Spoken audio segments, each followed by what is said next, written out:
Joke, no joke. You already know. We in the building. Tonight we got the exclusive. I got the paperwork. I got the case. I'm going to go through this. All right? I hope y'all ready for this. And we're going to talk about Wedgie. He mad at Simon. He mad at Suge Knight. Wedgie mad at Suge Knight. Suge threw a monkey wrench in their whole case. Yo, they got Reggie so fucking tight right now. Orlando wasn't the shooter. Sorry. That means we gotta find the real shooter. Choke no joke. You already know. Let's go. Boy, choke no joke out here in DR. My man Delvin. See him? Yeah. In Dominican Republic. Alright. Yeah. We here. Yeah. Choke no joke. Primo, you ain't want to give me no beat, so I'm stealing one. Take it personal. You know you my guy, Primo, love you. You gonna give me a beat after this one. I never thought that you would cry me, go against me, and backstab me. Third eye is strong, word is bond. Put you on the fakes, and now you won. I gave you support, and you play me. For those who play with butt, yeah, I'm talking Breakfast Club, Revolt, whatever. All I know is birds of a feather. Hang with those that they hate. Once the realness, now you fake, and I see through you. What you gonna do when they book you and your Duke shoot? I know you think I'm expose you. This ain't no threat, take it personal. Choke no joke. 2023, it's all me. You hear me? 2023 is all me. They say why I don't come around the game, cause all y'all dudes undercover gay, and I don't play those fucking games. Yo, stop the track, I'm fucking Slay. Rest in peace, K Slay, man. Let's get to the next one. Palm tree the trees and the palms of dealers and fiends. Late night roam the streets. Weed is weaker, but it's cheaper. Not many chicks frontin' like divas. Out west, every chick's a model like Eva, and you know I'm far from believing her. So I'm G'ing her like she G'ing me. Banging in LA is a different thing. At the end, you either dead on the bang, getting out, doing better things. On Sunset, where they hang. Hollywood, where they hustle for change. Times Square here, it's the same. No matter where you go, you'll find a lane. On the west, they kick it with Kane. On the east, trees the social thing. East Coast, West Coast, East Coast, West Coast. Grab your raps, roll it up. If you rap, West Coast, East Coast, West Coast, East Coast, West Coast. Grab your glasses, take a toast. If you rap, East Coast. When I'm on the west and I'm doing my thing, don't offer me coke or your nose I bang. Friends don't offer other deadly things. Thanks for the hospitality, we'll still hang. I won't judge you, leave me as I came. On the road to success, top of the game. Eat all the finer things in the food chain. Teach my kids to do the same. Whether East Coast, West Coast, East Coast, West Coast. Grab your raps, roll it up. If you rap, West Coast, East Coast, West Coast, East Coast, West Coast. Grab your glasses, take a toast. If you rap, East Coast. Gotta love life, they offer wonderful things. Being to travel is a privileged thing. Came back to the east, air wasn't fresh. Streets filled with trash, various people in the eye. It's easy to tell who's upper middle class. Police and racism, same as crash. Back to where they not social, where they less vocal. When they don't know you, be careful, show you around the East Coast, West Coast, East Coast, West Coast. Grab your raps, roll it up. If you rap East Coast, whether East Coast, West Coast, East Coast, West Coast. Pop your bottles and toss the cork. If you rap West Coast, both coasts are known to give you fame. Got paparazzis playing cameras your way. Got you bobbing and weaving like Cassius Clay. Most thugs turn Muslim in older days. Change their name to Allah they pray. Probably till they decay. This go out to the east and west. For Big and Pac, y'all let's connect. Whether East Coast, West Coast, East Coast, West Coast. Grab your raps, roll it up. If you rap West Coast, whether East Coast, West Coast, East Coast, West Coast. You can't get the West without the ES. So it's manifested that we connect. You know what it is. Choke, no joke. Learn from mistakes, baby. You know what it is. Greg on the track. Rest in peace, baby. Either war, we here now. You know what it is. Joke, no joke, about to do a little smile treatment, you know. Yeah.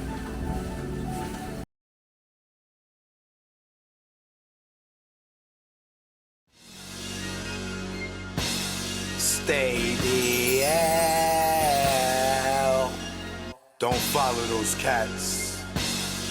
The niggas that be on the gram. Tell them, boy, what they doing. Choke, no joke. You know what it is. Yo, y'all niggas better stay DL. Down low. Stop flossing, man. What you just want them to just come and get you? Learn from our mistakes, man. That's what this is about. Learn from mistakes. Choke, no joke. Let's go. You already know. Make it low, let's go. My aim was enlightened, drop jewels on you. You thinking I'm jealous, I ain't got cheddar like you. I'm the dude to a game, you got school. Was a local cat, snatch you when I made moves. I'm paranoid and preaching, you was sleeping. Knew you was sneak thief and couldn't see us beefing. Learn from mistake, don't show I got cake. Impress a nigga to rob me, bitch seal my fate. Get knocked by the feds, lay up for about 8. Ass so busy flossing, ain't thinking about Jake. Loose, yapping, they wiretapping, videotaping, your ways in action. Front like time's hard, two-door garage, ice like Liberage, with no damn jaw, without a reasonable doubt. You think you Jay-Z with your platinum jewelry, he got a job, B. You shining on doctors with 4 degrees, laughing cause I'm broke on the streets. Stay DL, BDL and Sal. You ain't DL when your name ring bells. Stay DL, BDL and Sal. You ain't DL when your name ring bells. Stay DL, BDL and Sal. You ain't DL when your name ring bells. Shh, let's go. For beef, we not dolo. For cash, you go solo. Thought I was your man, shot me down like Manolo. Thought I was your partner when you played me was whack. No niggas dust that I wouldn't flip like that. What gives? See your man struggle while you live? That's some shit. Struggling, give you the kicks. Used to stick for gooses. Warm when we pump deuces. Break night in the jacks, trying to see millions like Brewster. You don't act like you used to. I'm the dude. When niggas was friends, like no joke, no dude. I wet you like McLean for those who claim to be pain. The game of death, that's what you get, we got game. Ill with automatics, we're never static. You carry at niggas, put one in your cabbage. Fear, don't have it, you fill me with laughter. You know GSC, then I'm original gun clapper. Like Dan get dapper, see a mill be Casper. Like Dre the doctor, the math from after. Stay DL, BDL and Sal. You ain't DL when your name ring bells. Stay DL, BDL and Sal. You ain't DL when your name ring bells. Stay DL, BDL and Sal. You ain't DL when your name ring bells. Nigga, y'all loud, louder than the weed, nigga. Thinking with your pockets, caught the ice locket. She somewhere in Houston, you blew like a rocket. Her seed was bait, through the line she caught it. Gave her all that loot, she couldn't afford it. Frontin' to them bitches, y'all feeling hell. Blue puff in your to the end. Like Chucky, used to slay bitches like Buffy. Thinking why they cuff me? Think of the luxuries you had. In the cell with other willies you brag. I push the big Benz and 20-inch rims. When in the club, Chris for all my men. Sitting across the bar, what's up, star? Back to reality, you back in bars. You chose not to listen, had the H-class blizzard. Knew the rules of the game, you played yourself out position. Stay DL, BDL is L. You ain't DL when your name ring bells. Stay DL, BDL is L. You ain't DL when your name ring bells. Stay DL, BDL is L. You ain't DL when your name ring bells. Yo, son, yo. So that's me, yo. I see. You ain't noticed me, yo. I see, All this man. diamonds and stuff, yo. How can I Fat not? diamond ring I got, yo. Yo, what you talking about, yo? No, Diamonds, yo. You know what I'm saying? Yo, I got $35,000 on me right now. Oh my God. Nigga, I can show you the money right now. Oh yeah. My man had to come through and make sure it went through. Y'all niggas is in trouble. Choke no joke. I ain't no joke, the mixtape. We here now. You already know. Let's go. Choke chillin', got away from them billin'.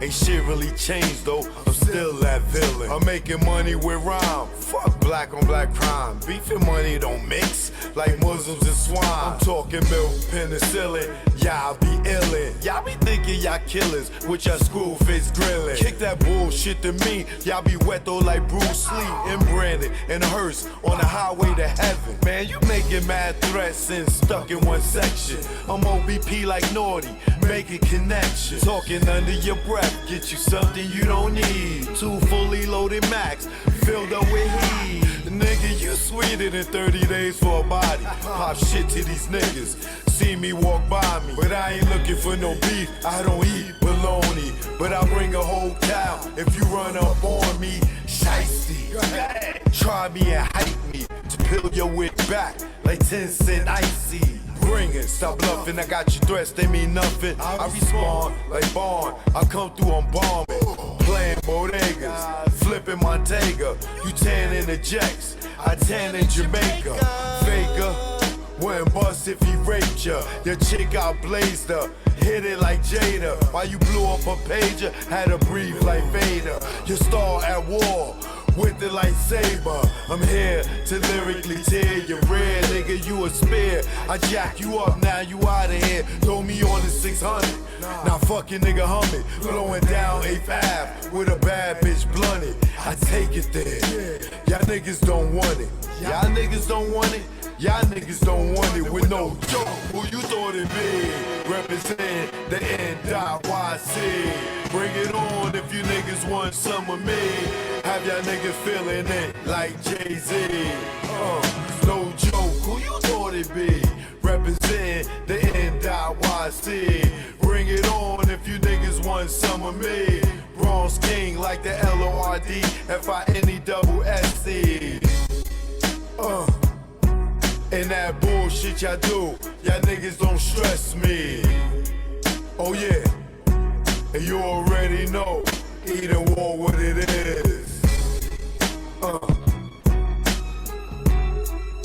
Choke no joke, I ain't no joke. The mixtape, we here now.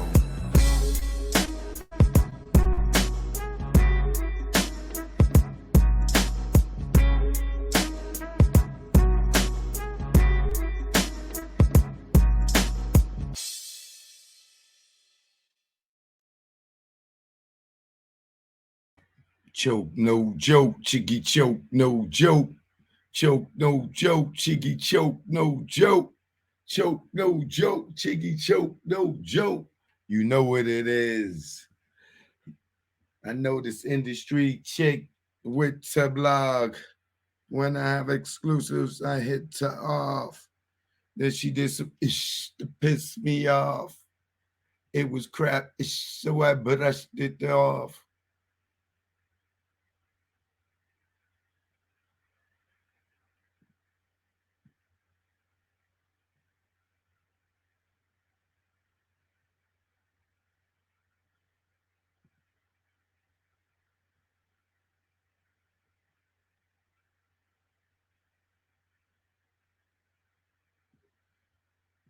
What's good? What's good? Good evening, good evening, good evening, friends. How are y'all doing out there? How are y'all doing out there? Word is born. I got much love for all y'all that got love for me.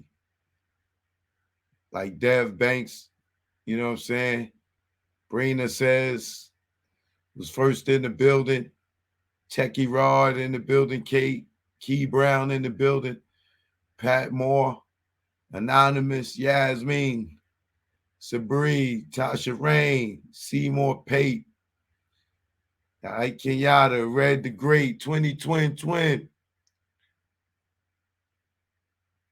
Dev Banks, Ricky Page, Jason Reels, Shard, Reginald Johnson, Cali Kill 714, Mrs. J in the building, Cool Joe Goody in the building, Payday 39 in the building, Soldier Slizzy in the building, Tony Brown, Double O, D-Miz, Payday. Okay, I'll get to more shouts later. Miss Old School. They in the building tonight. They in the building tonight. They in the building tonight. They in the building tonight. So, y'all, I got the paperwork, right? And it's a lot. It's a lot. You know what I mean? First and foremost, if you're new here, I started a new channel. Please subscribe to it. Here's the link. If you're not subscribed to this channel, please subscribe. I appreciate you. All right. That's my Instagram right there, Choke No Joke Official. You follow me, I follow you back if you got an interesting page. Okay? Choke No Joke on TikTok. Follow me there. All right? You know what it is. My website, chokenojokeproductions.com. So, before I get to the paperwork, I just want to say prayers work. My brother Crazy Bone is looking like he is conscious again.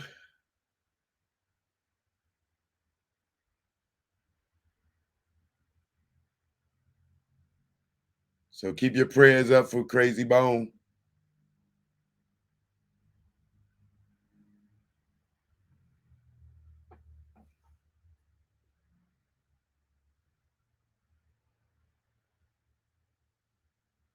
East 99 is where you find me slinging that yayo daily. East 99 is where you find me slinging that yayo daily. Shout out to Bone Thugs and Harmony. You know what it is.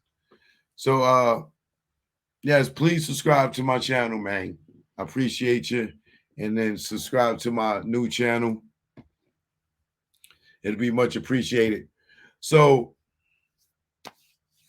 I've been telling y'all for a long time that the Orlando Anderson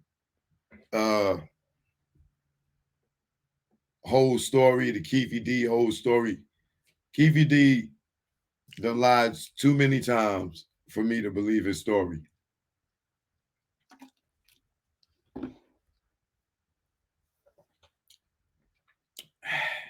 Way too many times.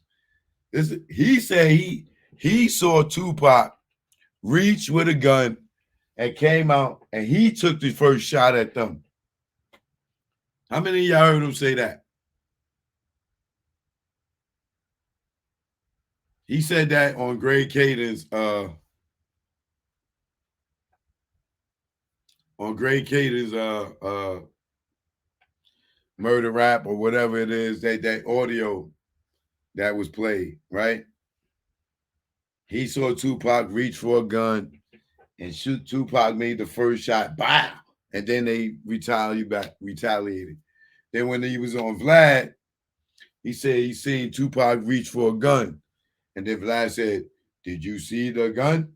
He said, "Nah, man, when I seen him reach, I dug down." You know what I'm saying? Never inconsistency.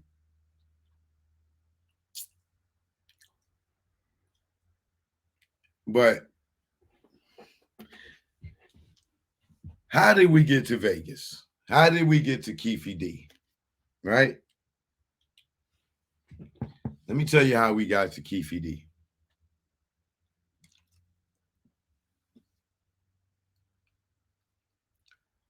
To get to Keefe D, we're going to have to go forward and then go back. Right?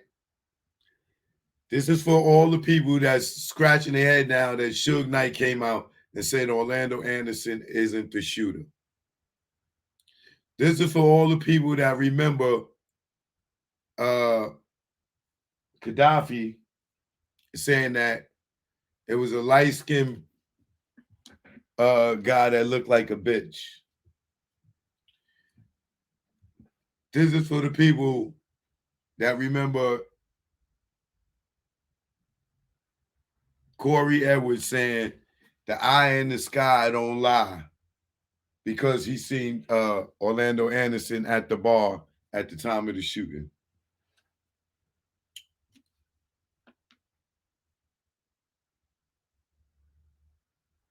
Now, check my fan.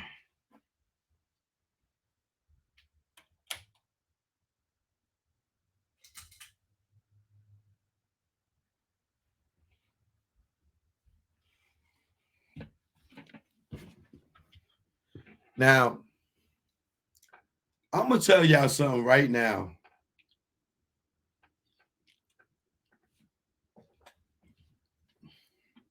That's going to make a lot of y'all feel like a dunce.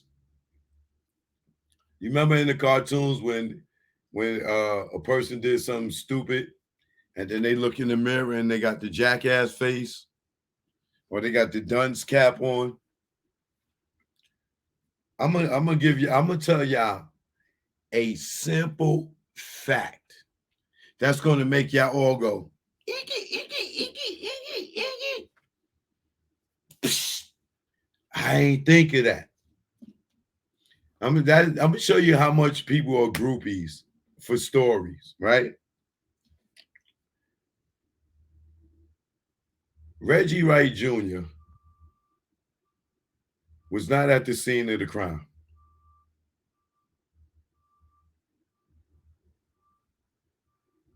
But he's telling y'all Keefe D did it.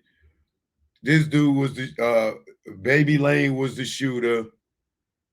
And he keeps people go and he listen to all his stories and use his words as facts. And this nigga was nowhere to be found. At the fight with Orlando, head of security was not there. That's not strange to you? If that's not strange to you, how about head of security nowhere around after the fight? You got the number one artist in the world that just got into a fight with the number one CEO and hip hop label, or one of a few top CEOs, get into a fight, and you head of security, and for some strange reason, you don't join the detail to make sure everybody is safe, even though you took all the guns, you and the lawyer made sure nobody was carrying their guns or walkie-talkies. For this one time, though, just this one night. Any other time they can have their guns, do whatever. But this one night, But it's strange to me how all y'all sit there and let him tell y'all who was at the scene, who did what, and he was not there. He was not even in the caravan. So why y'all? That nigga know as much as I know. Reggie know about as much as I know as far as physically seeing anything at that night at the shooting. Where was he at? How do he know who did what? He was in the bushes somewhere? Think about this. How can Reggie keep telling us all these facts and he was not there? He wasn't even there at the fight.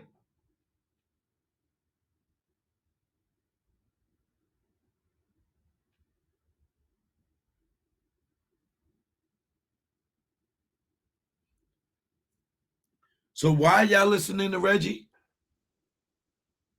How could he tell you Keefe D did it? How do he know that? How do he know Keefe D was even in the car? Why y'all believe in him? Y'all believe Keefe D was in the car because Keefe D said he was in the car. But why would you believe Reggie, who was not there in the car with Suge and Tupac, or in the car with Frank, or in the car with Buntree, or in the car with the Outlaws or whoever, or in the car with the girls, or in the car with Trayvon, or in the car with Low MB and them? Why y'all listening to Reggie? How could he tell you what happened?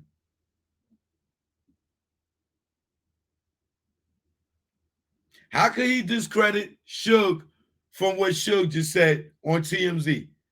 I don't know if y'all got a chance to see that yet. He's sitting there trying to discredit Suge now because Suge came out and said Orlando Anderson ain't the shooter.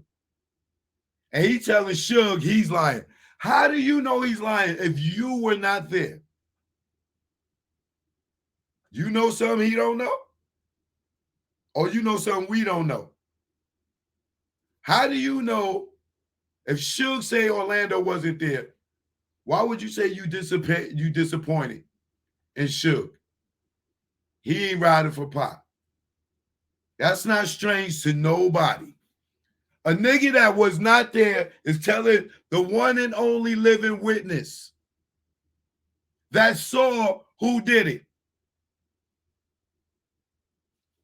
Like,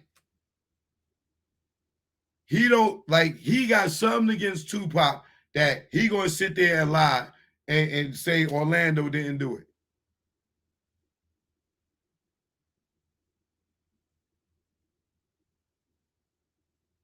He talking about, yo, Suge breaking the street code. You know, he ain't supposed to say nothing about nothing. Wait, nigga, I thought you like good witnesses. I thought you like good witnesses. Suge's a good witness. Orlando wasn't the shooter. So how are you telling the man that was there he don't know what he's talking about? How are you telling the man with a bullet lodged in his head who the shooter was or who was in the car?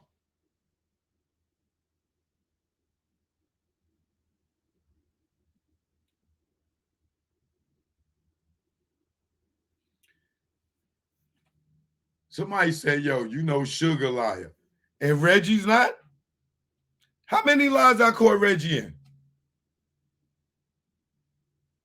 You telling me Reggie is more credible than Suge? How many times have we caught Reggie in lies? Don't tell me Suge's a liar. You telling me Suge's a liar and you believe Reggie over Suge?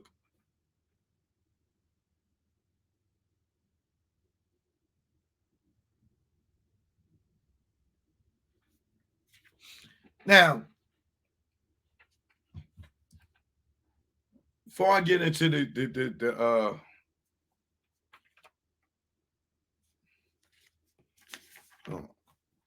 let me look at my notes for a minute.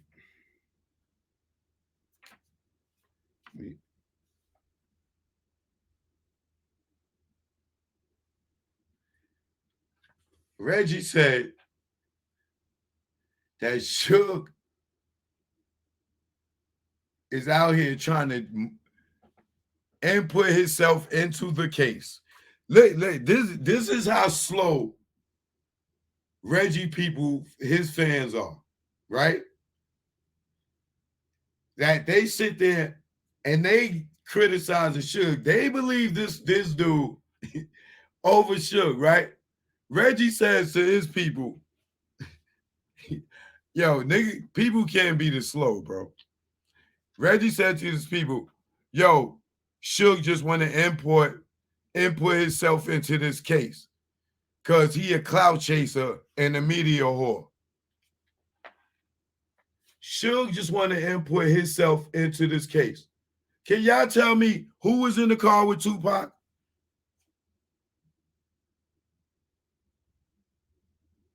Who's inputting themselves into the case? Who's the one out here dry snitching?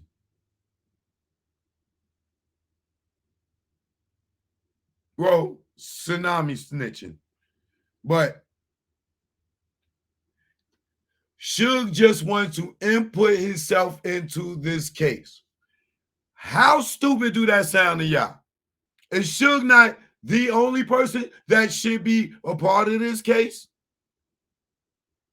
Whether he's going to testify or not, isn't he the only person involved in this case? How is Reggie more involved in this case other than him snitching and trying to get Keefy D locked up?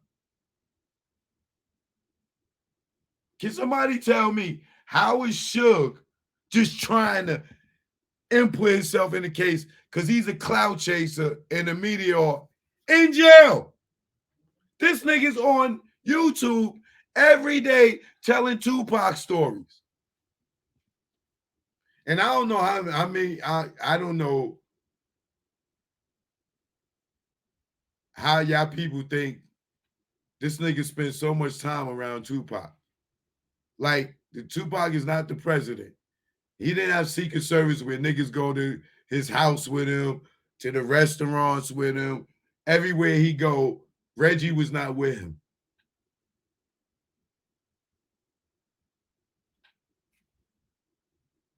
If you don't know nothing about security and a celebrity,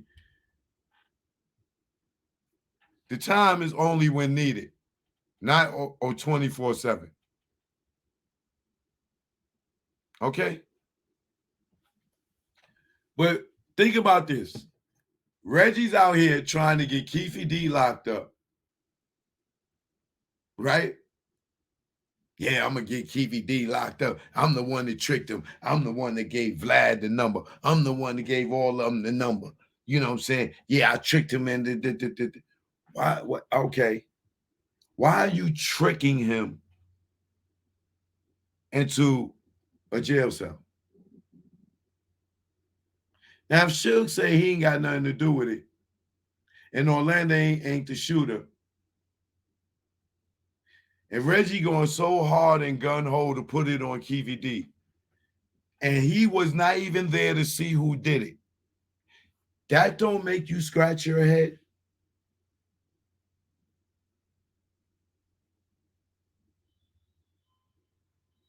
That don't make you scratch your head? This nigga wasn't there. The head of security, the whole night, Mike Tyson fight, the incident, nigga gets stomped out, this, that, and the other, with dudes they know. They recognize this dude. They know he from back home, and he on the other side of the coin. And the head of security don't come around for the whole night. Don't zoom over there after the fight. Don't go to Suge house to see what happened. Don't go to Pac Hotel to see what happened. But make sure he get Michael Moore with that gun to come over there to the club. They go change their clothes, everything.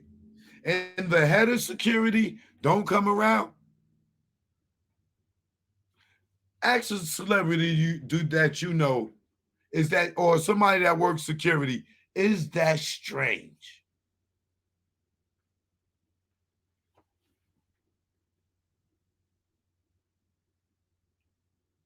But scratch all that. How is Reggie so sure that Keefe D was in that car?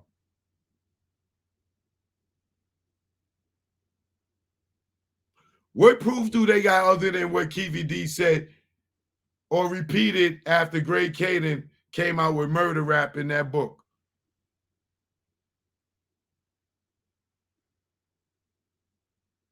Anybody?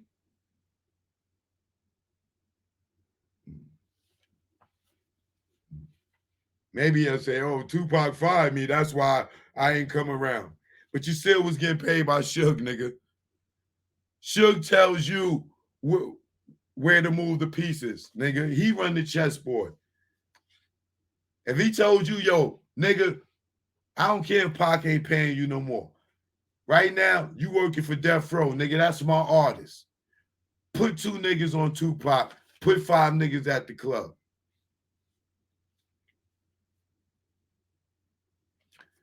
Tupac paid you for doing personal security for him.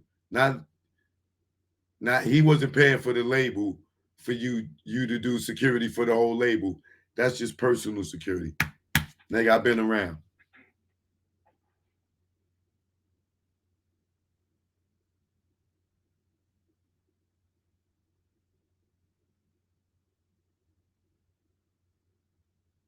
He said Suge should have stayed quiet. Why should stay quiet? You don't want justice? Are you a cop or a gang or a street nigga right now? Which one are you right now? Suge should have stayed quiet. I thought you like good witnesses. Who else is a better witness to Suge? But now you want him to be quiet and you want he shouldn't go against the gang code? Suge in the gang? Are you trying to say Suge in the gang? Are you dry snitching again? Or are you talking from the perspective of you being in the gang? Or are you talking from the perspective of being a cop and you just know the street code?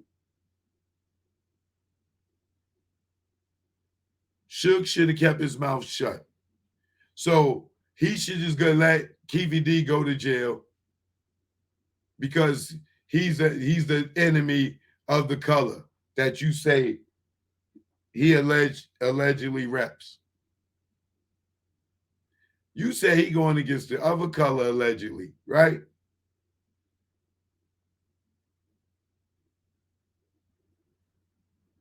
Do you want justice for Tupac? Or why would you want Suge to be quiet? Why are you saying he inserting himself into the case? Why do you even care? So if they find out it ain't Keefe D, you think the investigation is going to keep going, right? Right? That's what it is? You need Suge to shut up so this goddamn investigation can end right here.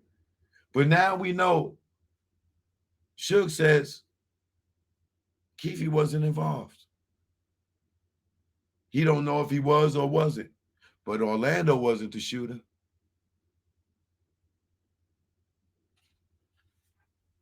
And then you call a Suge a liar. Everybody know that. Who's everybody? Everybody know what rumors came back to Compton.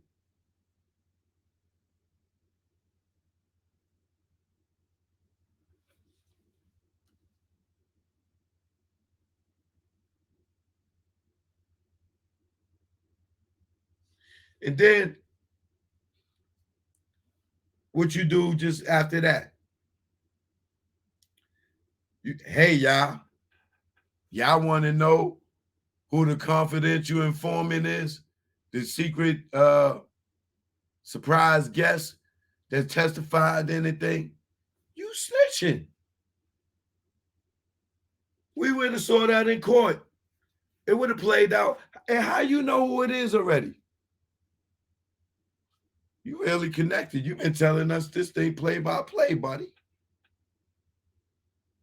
You've been telling us this thing play by play, buddy. How did you know who it was? Y'all heard it first over here. You know what I'm saying? Dry snitch first. Dry snitch first. Y'all want to know who it is? It's Dirty Rock. Yeah, it's Dirty Rock. Man, and Dirty Rock, he loved Orlando. Yeah, he loved Orlando. Yeah, I'm telling you, man. Out of everybody loved Orlando. You know, Orlando was a Compton legend. You know, reason we use the Compton legend because you know, Tupac. You know, he kind of adopted the other side. You know, the mob. So you know, being at Orlando, you know, had did that. You know, he became a Compton legend. I know y'all don't want to hear it. I know y'all don't want to hear it. You know, yeah, but Orlando's a Compton legend, you know. And Dirty Rock, yeah. Yo, put his picture up so somebody could murder this nigga, allegedly. Put this nigga picture up. Show niggas who it is. They might not know him as Dirty Rock. Put his picture up. Yeah. Put his picture up so niggas could get him. So he can't testify. And they got Keefy D. Put his picture up so they can't tear his ass up on the witness stand. Because what he gonna say? Because just like you, he wasn't there either. What y'all gonna say? One of the niggas told him, oh, yeah, man, I killed Tupac that night. Well, that person is dead. Rest in peace. Keefy D is alive. So you go and you put Dirty Rock out there on Front Street. You dirty ass nigga. You even put the man picture up there, bringing him all kind of heat. They said he was a confidential witness. So now you just say the nigga that was Orlando's friend is about to snitch on his uncle. You're a dirty dude. Why you want Keefy D to go down for this body so bad? What you know that we don't know? Because you wasn't there. You didn't see Keefy D do it. And now you just threw this boy out there and put his safety at risk.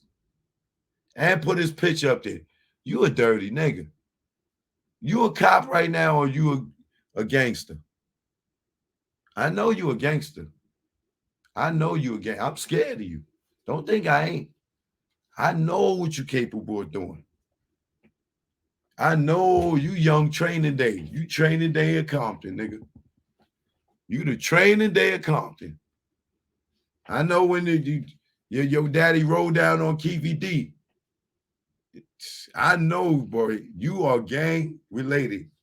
Everybody that was around Death Row, that was on the red side, for the most part, that was the street nigga, is gone.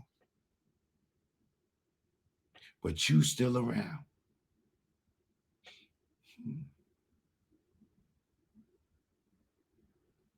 I know niggas are scared of you. I heard about you. You dangerous. I know about you. That's why you ain't saying shit about me. You probably put a hit out on me or something. That's why you're avoiding me, or you ain't got the answers. But you keep going that gene. You won't address none of this truth over here. But you trying to set up a hit? What you doing? Feds, watch him. Watch him, feds. Make sure y'all got his phone tapped and everything. Watch him. Y'all gonna get him anyway, sooner or later. Because Keefy D gonna tell y'all what y'all want to know. He talking about he love Orlando. He love Orlando. So wait, are you telling us he loved him more than Keefy D did?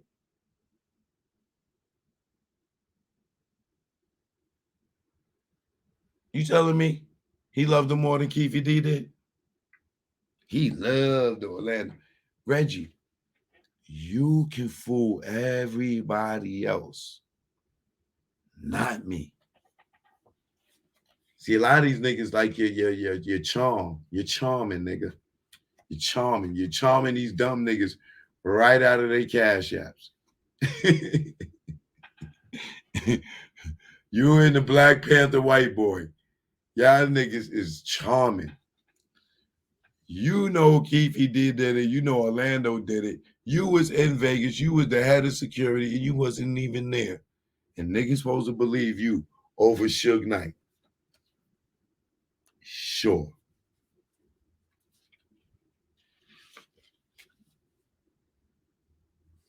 And then you had to know to say Suge need to shut the F up.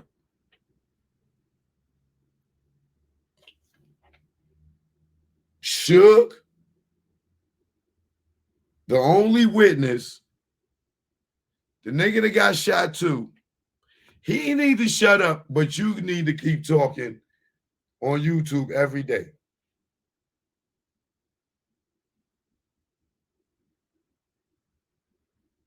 Now, are you talking as the gangster or are you talking as the cop when you say he need to shut up?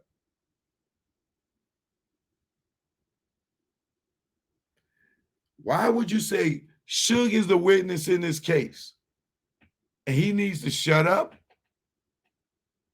He's a cloud chaser, a media whore. But you on YouTube every day. You ain't even had to comment about Suge. So who's the media whore? What you trying to do is, he had to know to say Suge is trying to muddy up this case. What are you doing, brother? Because you the nigga that got all the shit on your shoes. Is that shit or is it mud? I don't know. How is Suge trying to muddy up this case, brother? You want Keefy D to go down so bad so this shit can end right here like big shit ended in LA. It's not over, man. They're going to find out the truth, brother. Everybody's not stupid, bro. They watching. They watching. And you making it bad for yourself. Suge needs to shut up. Suge went against his brother. Suge siding with the enemy. You're talking like a gangbanger, brother. Color shouldn't matter when it comes to somebody's life. Truth is truth. But truth ain't truth with you if it's red and blue. You made that clear. I hope they watch it and catch those statements that you're making. Because you sound like you gang related, brother. Are you talking like a cop or you talking like a street nigga or a drug dealer? Which one are you talking? What perspective are you talking from right there when you say that? Suge need to shut up. He defending the other side. What's the other side, Reggie? What side you on? You blood or cuz? You're not talking like a cop, brother. Shouldn't Suge have the right to tell the people Orlando wasn't the shooter? You would just let a nigga go to jail for some shit he wouldn't do, huh? That he didn't do, huh? The whole world believes Orlando was the shooter, even though he got up on TV on the news and said he wasn't. How do you know he was there, Reggie? How do you know Keefy D ain't lying, Reggie? I'm going to give y'all the backstory. Now that we're here, let me fast forward to bring you back, right? After the Tupac murder, 6-7 months later, Biggie gets killed. And I got the paperwork. I will show y'all. I'm not fronting. I know y'all thirsty. Then oh, Choke ain't got it. Choke ain't got it. Oh yeah. Let me show you a little something. What that say?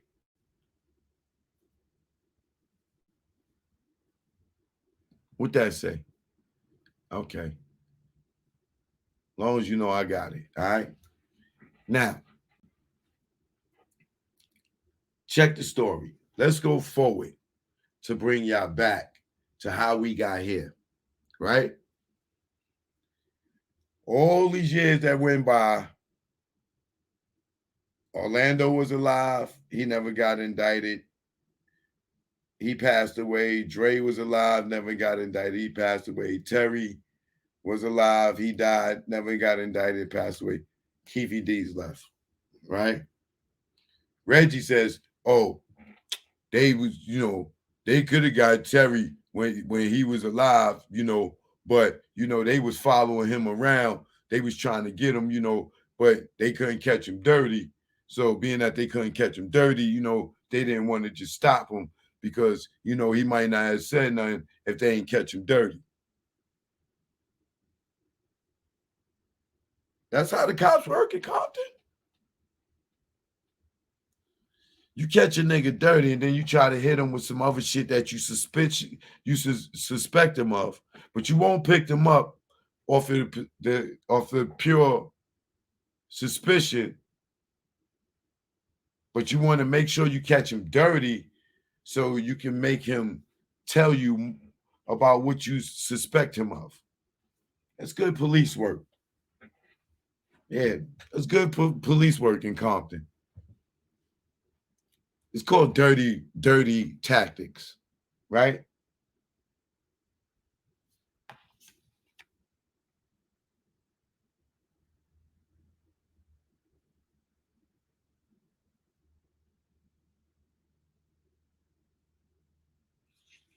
Now, here's a dude that says Suge needs to shut up, right?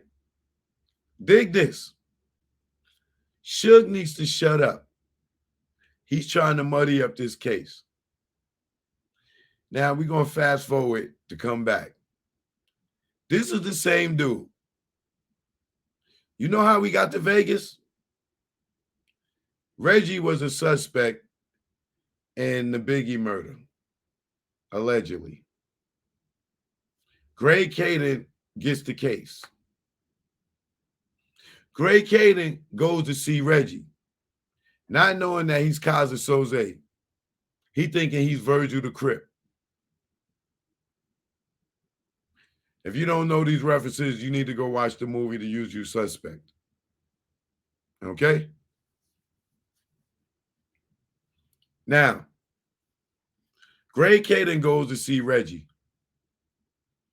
with accusations, allegedly, with accusations of him being involved in Biggie's murder, right? For Reggie to talk to Greg Caden, allegedly, I'm going to say, he asked for some type of immunity, right?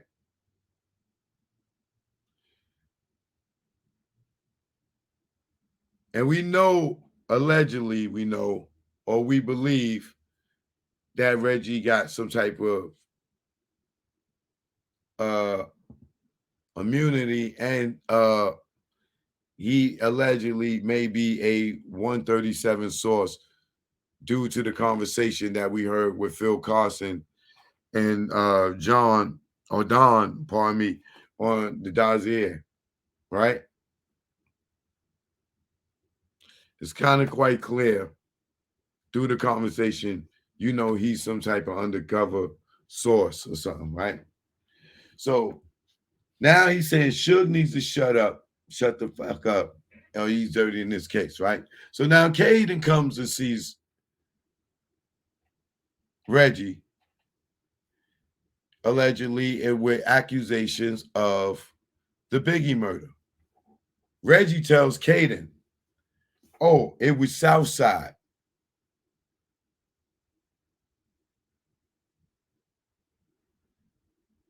He needed to shut the fuck up, but I guess maybe he was being a cop at that time. Well, he wasn't retired. He was a flat. He wasn't even a flatfoot no more.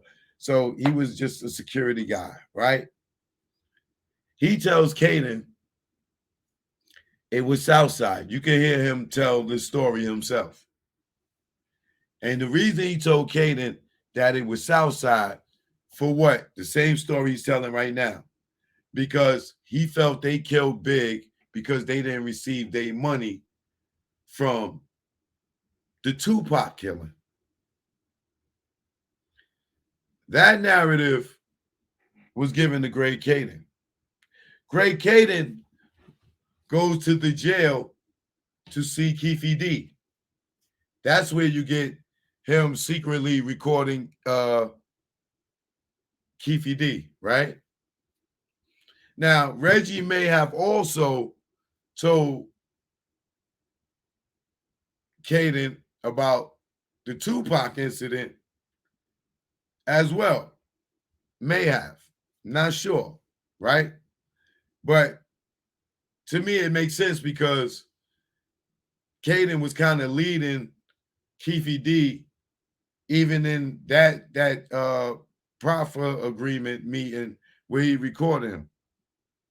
Keefe D didn't just tell the story straight out himself, and they sat there and listened and wrote it down. They was chiming in, telling him shit, right? Or asking them questions to lead them on this, that, and other. In my eye. Right?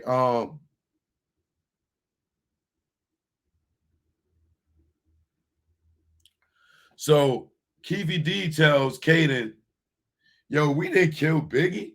Like, nigga, we was there. I was at the Peterson Museum. I went over to Puff and Big and them and talked to them. Puff even gave me bottles that night, nigga. I was out there. Yeah, and I seen Perez and Mac and all them niggas out there. Woo, woo, woo, woo, woo, woo, woo. Right? Alleged. Right? So, man, we ain't do that one. So which one y'all did? This is how they saying they went. So this is how this Tupac story comes about, right? So now Caden knows that Keefe D and them ain't had nothing to do with Biggie killing, but he speaks his interest because he thinks they had something to do with Tupac. And I'm pretty much sure that allegedly Reggie planted that seed too, right? So now Caden comes back to Reggie. Yo, nigga, you bullshitting me. The niggas ain't had nothing to do with Biggie getting killed. They was there. Fuck you sending me on the Wild Goose Chase for? Man, Reggie, who killed Biggie? Oh, you know what? You know, it could have been Poochie. He looking at the wall. Kaiser Soze. You know, I once played in the band before. It was a quartet. And it was this woman in the diner, big orca woman, like a whale. He just started going, he just started thinking he got to think of shit to tell Caden now. Well, you know, it could have been Suge. You know, Suge ordered the hit from jail. How? Well, you know, it's this guy, Poochie. You know, he kept coming around pressing, you know, Sharita and them or his girlfriend or whatever.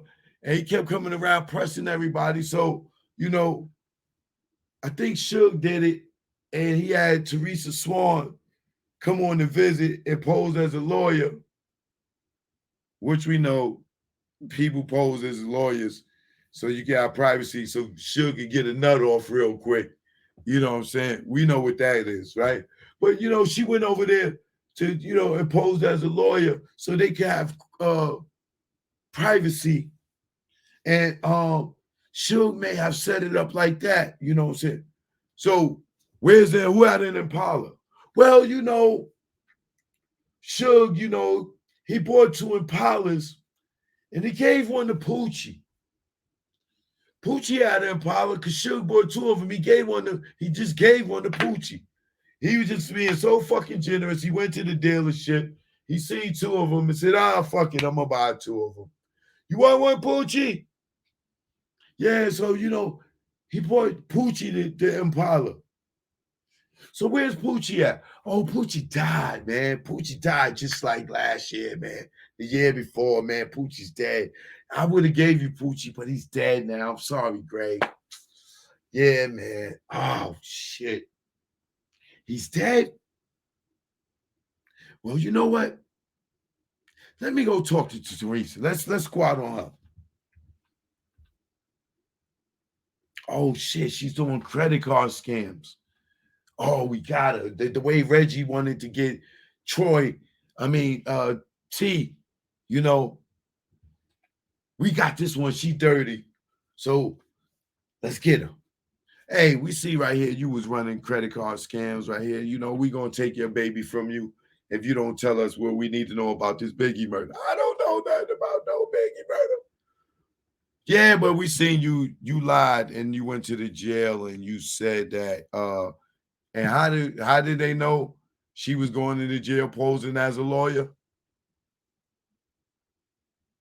Oh, Mr. Nigga need to shut their mouth. Nigga need to shut the fuck up, right? He told them she was doing that, right? We see you went to the jail a few times posing as a lawyer. You know we could get you arrested for that, right? Impersonating a lawyer. We could take your baby for that too, and this goddamn credit card scamming that you was doing. I don't want to go to jail. I don't want to lose my baby. Well, we need you to admit that Poochie killed Biggie. Now, Poochie, hold on for a minute. We be right back. Come here. Yo, we going to write a letter, a confession. We'll type out a confession and say Poochie confessed to killing Biggie. And then we'll go back in here and we'll show her the letter and we'll make up how we think that it happened. And we're going to go back in there. We're going to get her to sign it. Then we could go to the chief and say we solved the murder. Yeah. Yeah, it'll work, man. Trust me, man. These fucking black girls, they stupid, man. They so stupid, man. You just tell them you're going to take their fucking baby, they'll roll over on you like this, right like that. They don't want to give up them goddamn food stamps. Come on, it's going to work. All right. We'll say that Suge told him to do it, and, you know, he got some money, and she went and got the money. Yeah. What kind of gun was it that Biggie got killed with? A 9mm? Yeah. He did it with a 9mm. Beretta Blue Steel, 92F Beretta Blue Steel, Mel Gibson, Lethal Weapon. Yeah. Okay. If that looks real, you think she gonna did it? Do I sound like a nigga? I know I ain't supposed. I'm sorry, man. I got caught up. I didn't mean to say that word. Do I sound like a NWA? It's convincing. Blood in. I sound like a blood cuz. Huh? Okay. Let's do it. Let's see if she go for it. Come on. So, Ms. Swan, right here, we have Poochie's confession. This is what Poochie said happened. He wrote this right before he died. He gave it to us, and the next day we was going to indict him, but he got shot up, you know. So here, is this what happened? Y'all gonna take my baby from me. Y'all gonna take my baby from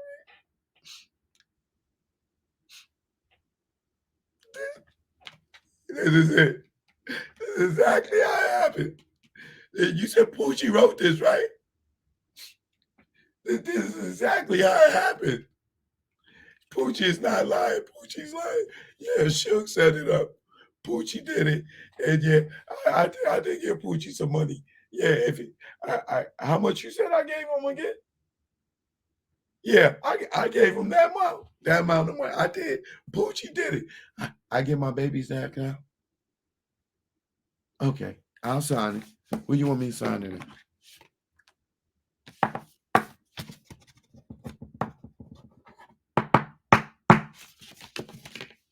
That's it. Can I go home? Thank you, Mr. Caden. Oh, thank you. I hope I helped y'all out. I hope this solves the crowd. Now everybody can know Poochie did it. You know, hey, let me just ask y'all a question. Who told y'all it was Poochie?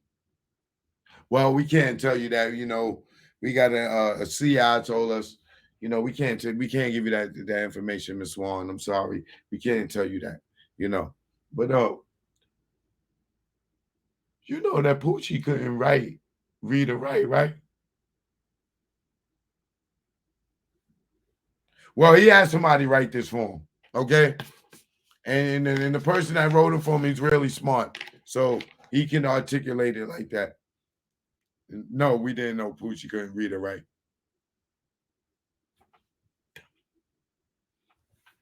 So that's where you got your stories from. Reggie told Gray Caden that it was Southside, and then he told him that it was Poochie. Now, let me ask you the same question I asked you about Vegas. How would Reggie know that Poochie did it? Was Reggie at the Peterson Museum?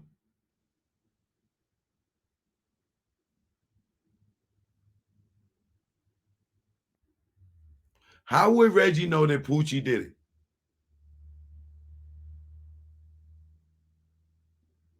How would Reggie know that these cops that he claimed he don't know, that never worked at Death Row, that never been around Death Row, that don't know Suge,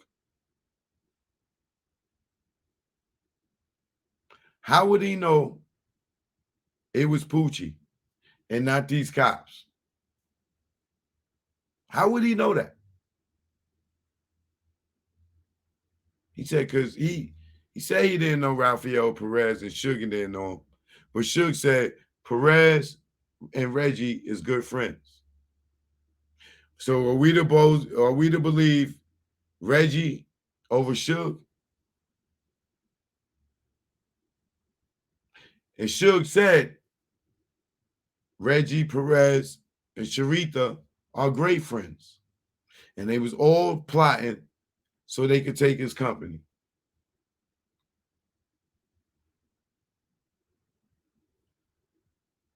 So are we to believe Suge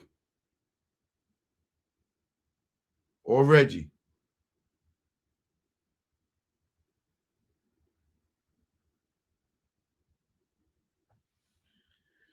Okay, that's that.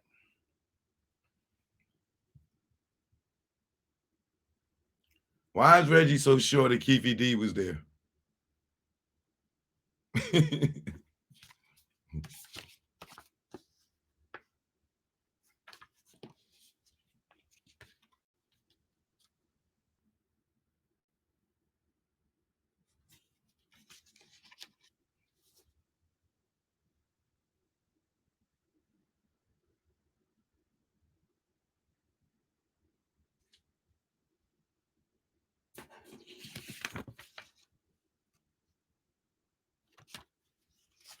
Then he said he take what Suge said with a grain of salt. And then what you call it at the end of Suge interview with TMZ, Suge yells out "Free Keefy D," right? Reggie's tight about that. What do you mean free Keefy D? What do you mean free Keefy D? He liked the cloud chase.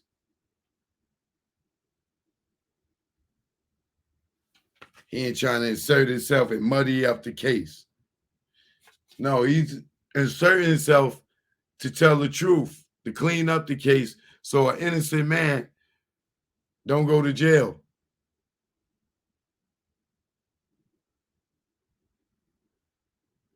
And then you're going to say, Reggie said the case ain't about the shooter. It's about Keefe D being in the car.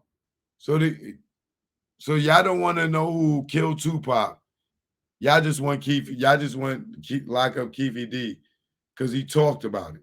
You don't want the shooter now. Okay.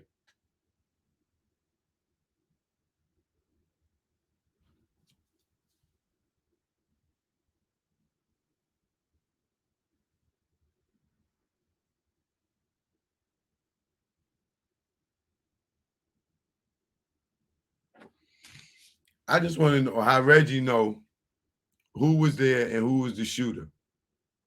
And why are y'all letting Reggie word supersede Suge word when he saw who shot him?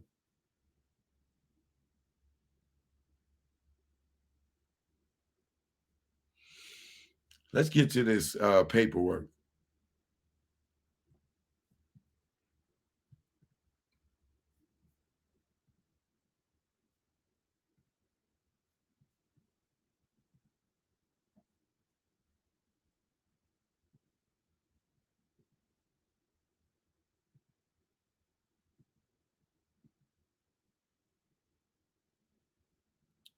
You know what? Let me see something.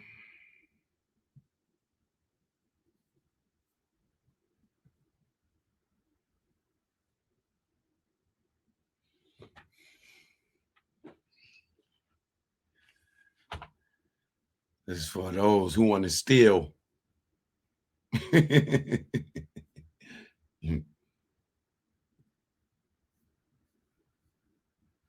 Taken at Las Vegas, Nevada, Thursday, July 27th, 2023 at 1:10 p.m.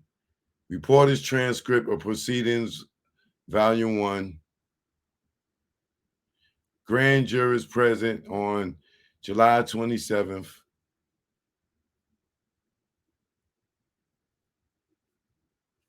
I'm just going to get to the meat and potatoes.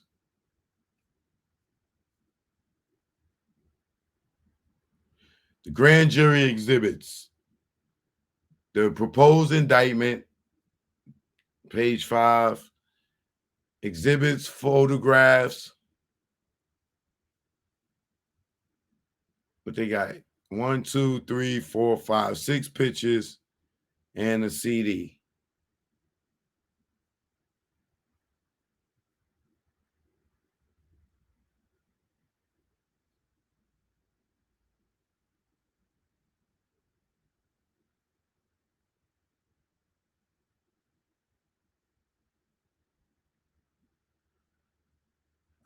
Mr. Giacomo. Good afternoon, ladies and gentlemen. My name is Mark Giacomo. Giacomo. I am here with Benu Palau. We're here to begin presenting a matter which has been stylized in grand jury exhibit number 1 as the state of Nevada versus Dwayne Keefe Davis, aka Keefe D, in grand jury case 22 CGJ 1176. X. All of the elements of the offense, I know that you guys have a lot of murders, but all of the elements of the offense are listed within the proposed grand jury exhibit number 1. Is there anybody who needs an additional instruction on the law? Seeing none. There's 2 additional instructions. One as it relates, as you can see, the proposed indictment suggests a gang enhancement. Gang activity can't suggest in any way that a person is of bad character or has a tendency to commit crimes or propensity for violence. You may not consider any evidence you hear about gang testimony or any other uncharged criminal conduct that you may hear during the course of these proceedings to think that Mr. Davis has some sort of bad character. Let me make sure I'm propercenity. I need to make sure I'm pronouncing that right.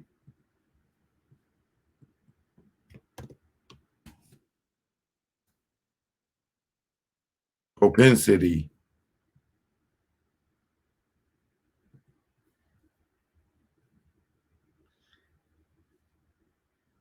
An inclination or natural tendency to behave in a particular way. Propensity. Propensity. Thank you, teacher. Propensity for violence or propensity for crime. It is being only offered for the limited purpose of both motives, as well as to establish the elements that are part of the gang enhancement before you.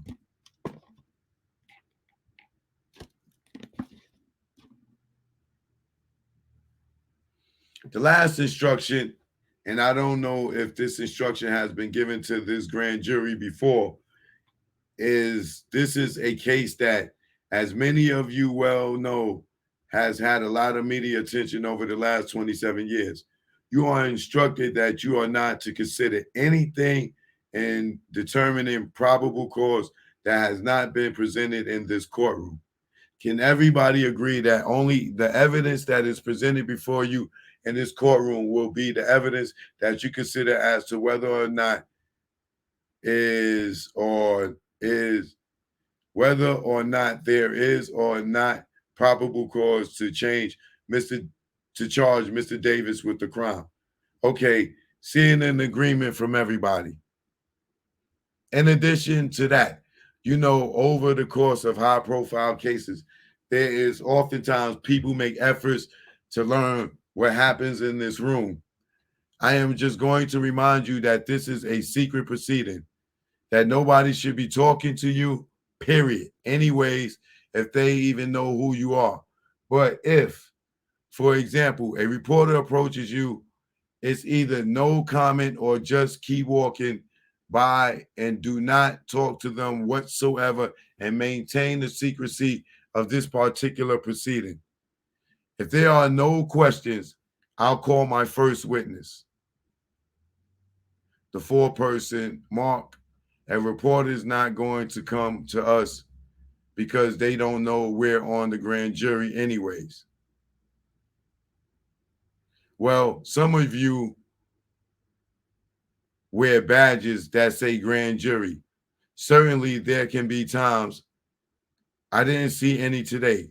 There's a reason that door now exists there with the lock on it, so that witnesses didn't have to sit in a public area because we had a reporter one time camp out and just identify witnesses. It would be pretty easy to identify jurors as well if you were a reporter. So that's why I say I hope no reporter would be dumb enough to approach a juror and try to ask a question. But considering the nature of what people describe themselves as reporters these days are not always the same ethical people that, the average everyday reporter, a juror. If I'm not mistaken, once an indictment is made, at least the four-person's name is made available, isn't it, in that indictment? Well, once it's returned, that's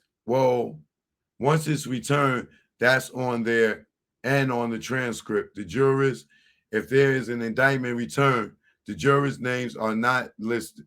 The jurors' names are listed on the transcript as who's present and who's not present.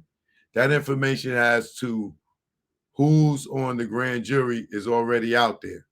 Nobody knows where at the Thursday grand jury, but yes. So the names are public knowledge. The name of the grand jurors are public knowledge.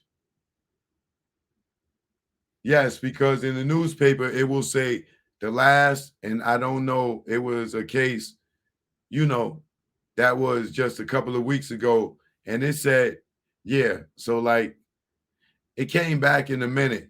We came back with the true bill in a minute. Right. So wait. Guys, we're creating a record here. So this cross talk is probably suboptimal. So we're going to call our first witness, Mr. Rios. So there's a chair there and a microphone. Just walk up to the chair and remain standing. Okay. Please raise your right hand. Do you solemnly swear that the testimony that you're about to give upon the investigation now pending this grand jury shall be the truth, the whole truth, and nothing but the truth? So help you God. Yes, I do. Please be seated. You're advised that you're here today to give testimony in investigation pertaining the offense murder with use of a deadly weapon with the intent to promote, further, or assist a criminal gang involving Dwayne Davis. Do you understand this advisement? Yes, I do. Please state your first and last name and spell them both for the record. Kenneth Rios. Kenneth Rios, having been first duly sworn by the foreperson of the grand jury to testify to the truth, the whole truth, and nothing but the truth, testifies as follows. Good afternoon, sir. Are you currently employed? No. Okay. What did you retire from? Las Vegas Metropolitan Police Department as a police sergeant. How long were you with Metro? 28 years. And when did you start? April 17th, 1990. I'm going to direct your attention to September 7th of 1996. Were you on duty that evening? Yes, I was. And where were you assigned? I was assigned at the MGM Hotel. And was there a particular event going on at the MGM Hotel that night? Yes, there was. It was a boxing match, and I was assigned with security.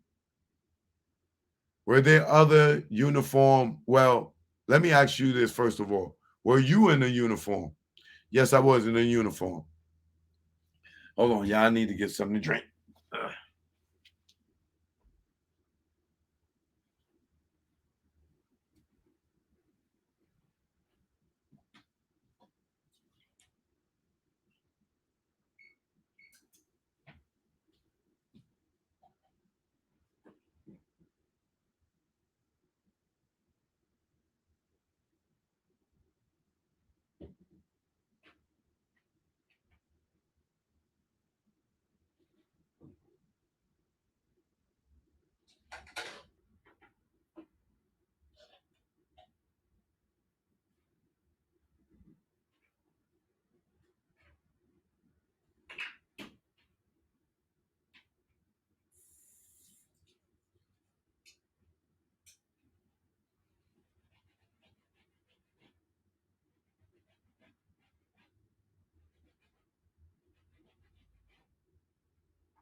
Yes, I was in uniform. And were there other uniform people working with you during this time period? Yes, they were. Did there come a point in that and did there come a point in time that evening where you learned of a disturbance in one of the elevator bays at the MGM? Yes. And did you respond to that location? Yes, I did. And when you got there, did you have contact with anybody who had been involved in a particular incident? Yes, I did. And who was that you had contact with? Well, let me ask you this. At the time you had contact with him, did you believe him to be a suspect or a victim? I couldn't tell at the time, but we suspected that he may have been a victim. Did you do anything in the effort to identify him? Yes. I asked for his driver's license, which hotel security already had in their possession. And eventually, did you draft a report from this event? Yes, I did. And did you learn what his name was? Yes, I did. And what was that? Orlando. At some point in time, do you make any or did you ask him whether or not he wants to report any incident to you or be a victim of a crime? Yes, I did. And what was his response? That he did not. He was just very uncooperative. Okay. Eventually, does he leave your presence? Yes, he does. And over the years, have you learned that much of this interaction, both the fight as well as your interaction with Orlando, was captured by surveillance cameras at the MGM? Yes, we did. Ladies and gentlemen, I'm going to play for you the grand jury exhibit number 8. The date and time of this is 9/7/96, and I started it at 20:49 and 30 seconds or so. Now, the individuals in a uniform with the short sleeve white shirts, those are security, correct? Yes, that's hotel security. If you could, at some point, obviously,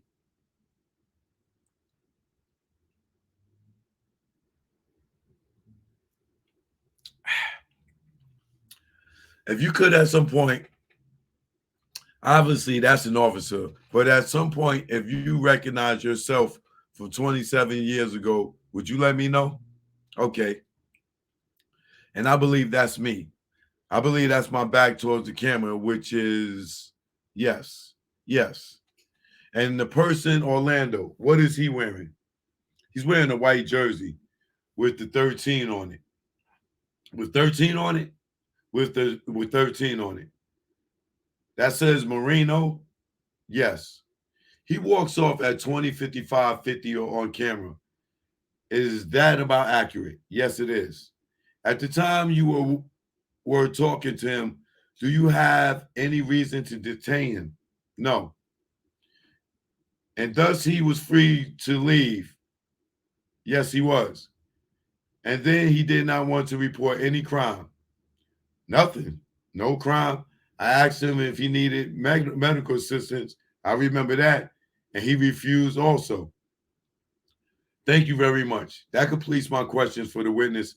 If the grand jury has any questions, the foreperson. By law, these proceedings are secret and you are forbidden from disclosing anything that transpired before us, including evidence presented to the grand jury. Any event occurring or a statement made in the presence of the grand jury, information obtained by the grand jury. Failure to comply with this admonition is a gross misdemeanor punishable up to 364 days in the Clark County Detention Center and a $2,000 fine. In addition, you may be held in contempt of court and punishable by an additional $500 fine, 25 days in the court. Do you understand this admonition? Yes, I do. Thank you. You are excused. Witness, thank you, thank you, thank you, thank you for your service. Jury, thank you.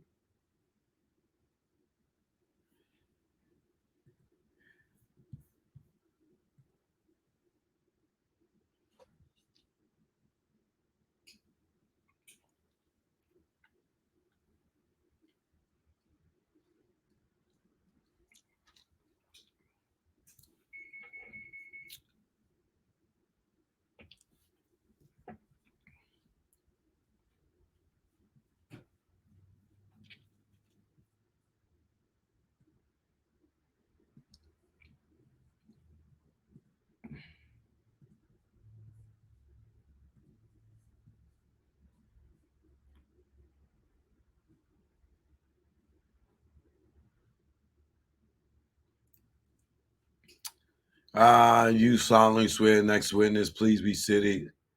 Do you understand now? Yes, I do. Thank you for the first one. Which, the witness, my first name is Devonta, last name Lee. First name is spelled Devonta, last name is Lee. Having been first sworn in, blah, blah, blah, examination. Mr. Lee, are you familiar with the gang called the Southside Crips? Yes, I am. How are you familiar with them? I'm an affiliate. Who is this? Were you affiliated with them in the 1990s? Yes, I was. How did you get on the Southside Crips? Well, me and a couple of other mutual friends, knew guys from over on that side of town. We joined because we had ties with, people we went to school with, things like that. And what side of town? What town are you talking about? Southside Compton. So it was on the east side of Compton, basically. Oh, let me put my copyright disclaimer up here.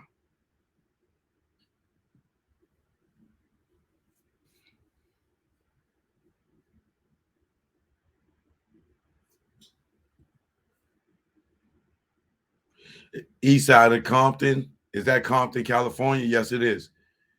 Okay, now in your affiliation with the Southside Crips, did you come to know someone by the name of Keefe D? Yes. Also known as Dwayne Davis? Yes. Okay, I'm going to show you what's been marked as grand jury exhibit number 2. Do you recognize the person on the screen right here? Yes, I do. Who is that? That's Keefe D. Okay. Now, was Keefe D also a member of the Southside Crips when you were a member of it? Yes, he was. And what was Keefe D's role? Keefe was basically a leader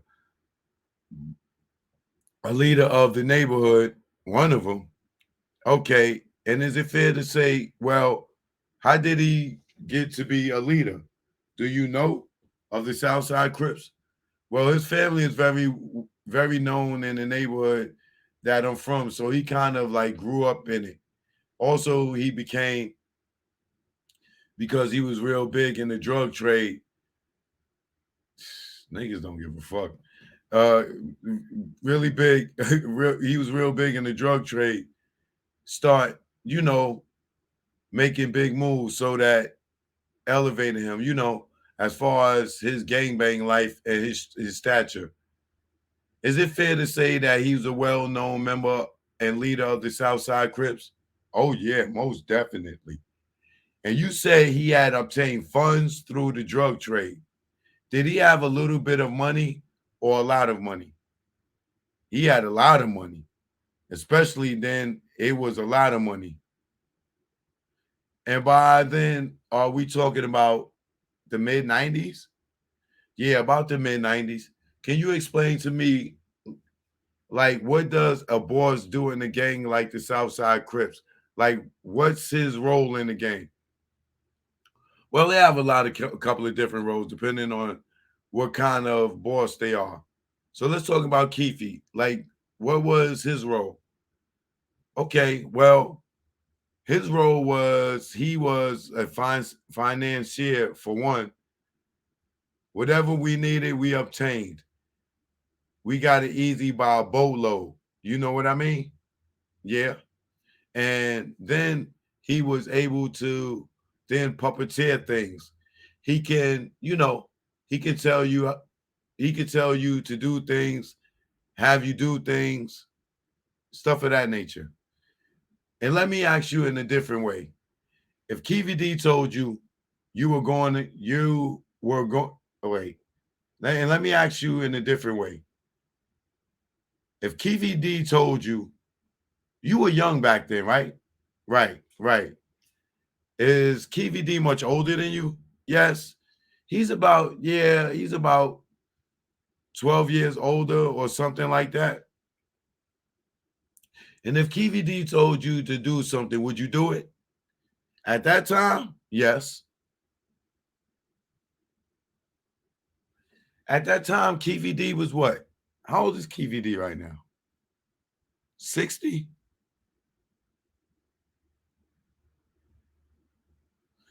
So that means he was about 30.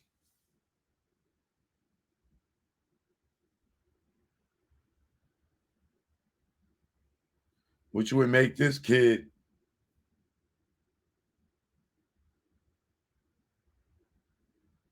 17, 18.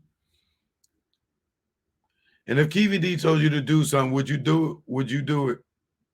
If Keefy D told you not to do something, would you not do it? Yes. And we were talking about, again, the mid-90s. Yeah. Yeah, we're talking about the mid-90s. Do you know somebody by the name of Orlando Anderson? Yes, I do. And I'm going to show you grand jury exhibit number 3. Do you recognize the person in grand jury exhibit number 3? Yes, I do. Who is that? That's Orlando Anderson. Did he go by another name? Yeah, Baby Lane. And I could tell, and I could tell it kind of affects you a little emotionally to see him. Yeah, I grew up, yeah, of course. Was he somebody that you were close to? I would say pretty close. Pretty close, yeah. Was he also a member of the Southside Crips? Yes, he was. Did he have any relationship to Keefy D? Yes, that's Keefy's nephew. And do you know how he's his nephew? Yeah, from Keefy's. That's Keefy's sister's son. Okay. Yeah. Now, in the Southside Crips, was being a blood relation to somebody like Keefy D important, or did it give you status? It will only give you status depending on the family status. Like if your family is known for like they ain't nothing, then that's the status that you will be up under until you pull yourself out. Show different. Yeah. In his case, it's like the silver spoon of gangbang. He was born into a pretty well set foundation as far as the gang world. And, the people that you have before you, your uncles and things of that. From your observation, was Keefy D and or Orlando Anderson, Baby Lane, were they close? I would say they were pretty. Yeah. I would say they were close. I think one reason why Baby Lane got into the drug gang too is because of his uncle and his uncles, it's just all around him. So yeah, they were pretty close. They were close. Okay, I'm going to show you what's been marked as grand jury exhibit number 4. Do you recognize that person depicted in the grand jury photo? Number 4. Yes, I do. Who is that? DeAndre Smith. Do he have any nicknames? Yeah, Big Dre. Okay. Did he also go by Freaky Dre?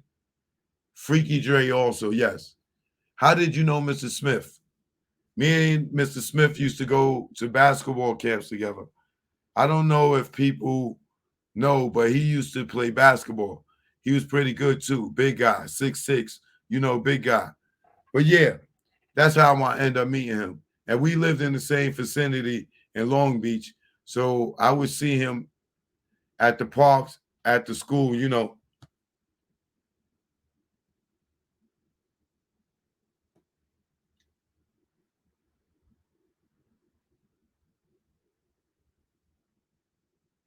He's from Long Beach, huh?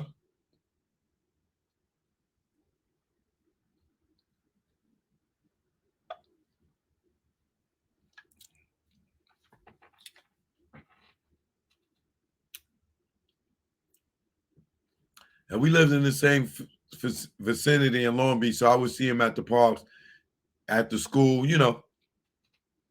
Then we had our own bond, So we made a little posse, whatever you want to call it. It was called Cash Mob. And that's when things started going the other way, meaning we linked up with the South Sides because, I met Orlando through Big Dre. Okay. And it went from there. And I used to live with him. When we got a little older, we had a couple of apartments together, things like that. So it's fair to say you were pretty close with, well, out of everybody, I was more close to him because we came in together. All right. Now, at what point, at one point, you said that you and Big Dre linked up with the Southside Crips. Is that correct? Yes. Can you explain to me how that worked? Well, we used to go to all the local basketball games and football games because we were still 1 foot out, 1 foot in. And plus, Dre's grandmother, I believe it was his grandmother, had a house over there. Right over there, you mean in Compton? Yeah, Compton. Right off the outskirts of the neighborhood.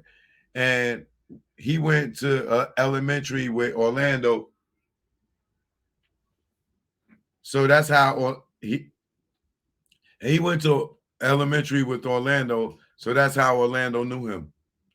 And so they just linked back up because seeing each other over at the games, things like that. And then Lane did hear about the little posse or little group we put together and was starting to ring little bells in Long Beach. And he found out that Big Dre was the big man of the whole thing. And we started hanging with them after that. And was there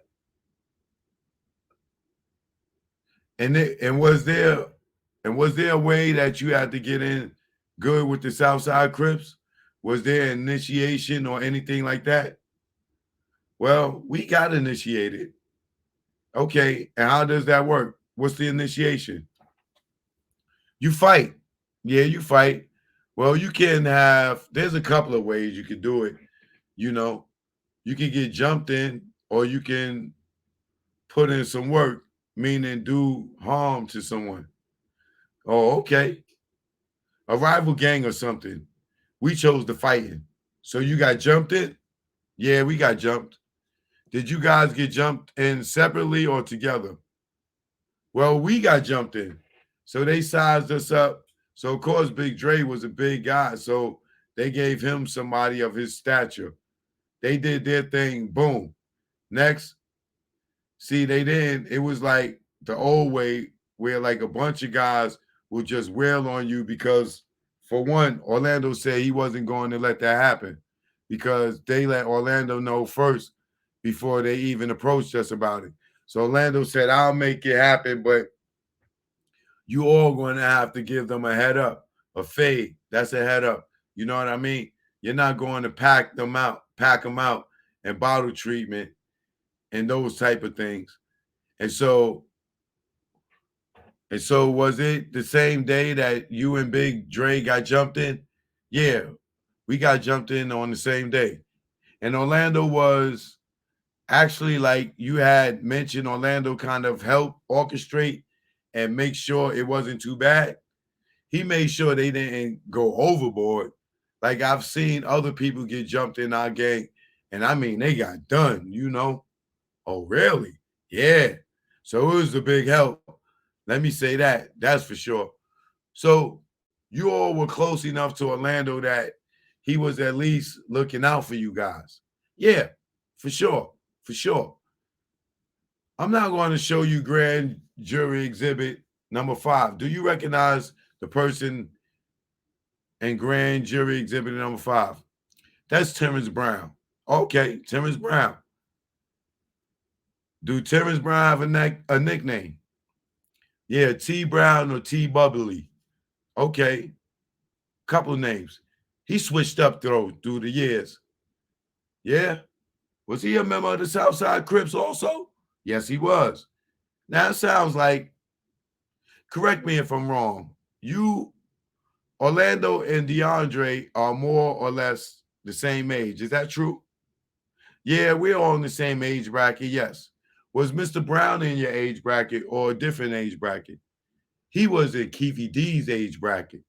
And based on what you told me before, about 10, 12 years older than you. Yeah. I think he's about, yeah. So was he one of the older guys, the big homies? As far as T Brown, yeah, he was, yeah. All right. I want to ask you a little bit now about the Southside Crips generally. Did you guys have any main rivals back in the mid 90s? Yeah.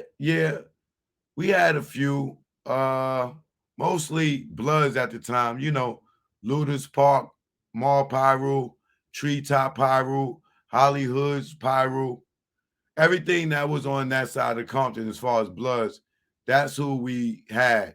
Our main one was the Mob. That was the one.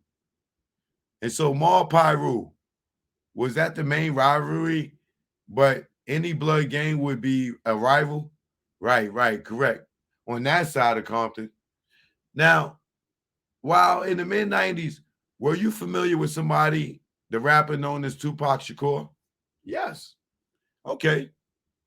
Now, did you become aware of him joining a record label? Yes, when he joined Death Row Records.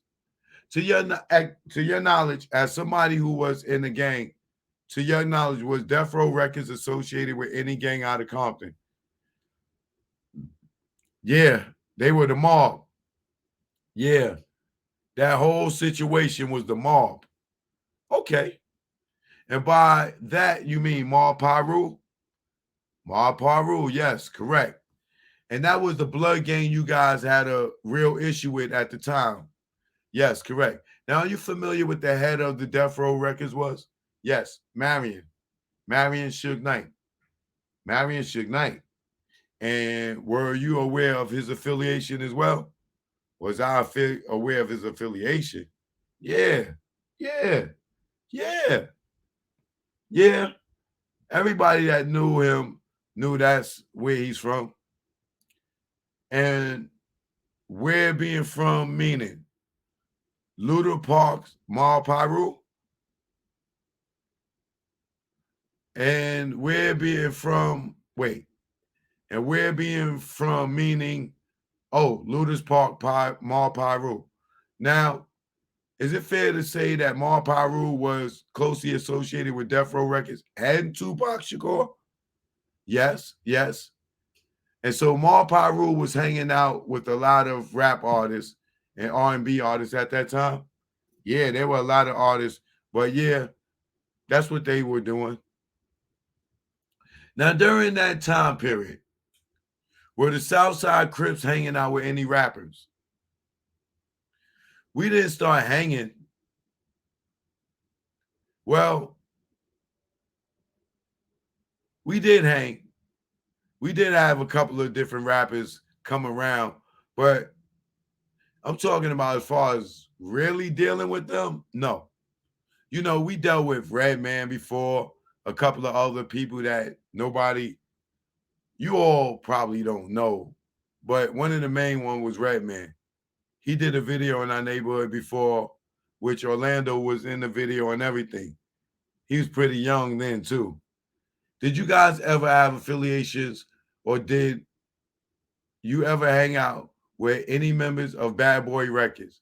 Oh shit. They getting ready to go for fucking Puff.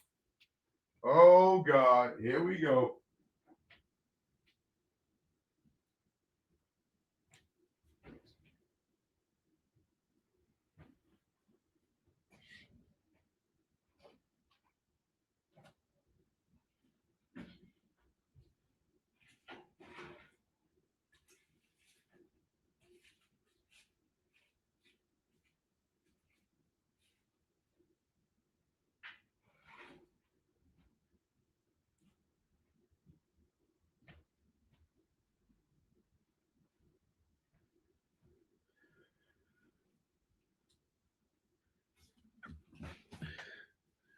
Yes. Yeah. Who in particular? Well, we hung out with Biggie, Little C's. It was a group called Total at the time that was a part of Bad Boy. We hung out with them. The whole Bad Boy basically lineup, besides Little Kim. Never ever seen Little Kim personally or with them. And so Biggie, you're talking about Notorious B.I.G., Christopher Wallace? Correct. Were you aware of who the head of Bad Boy Records was at the time? Oh my. Yo, Puff, you better lawyer up, nigga. Yeah, most definitely. Who was that? That was Puff. Sean Puffy Combs.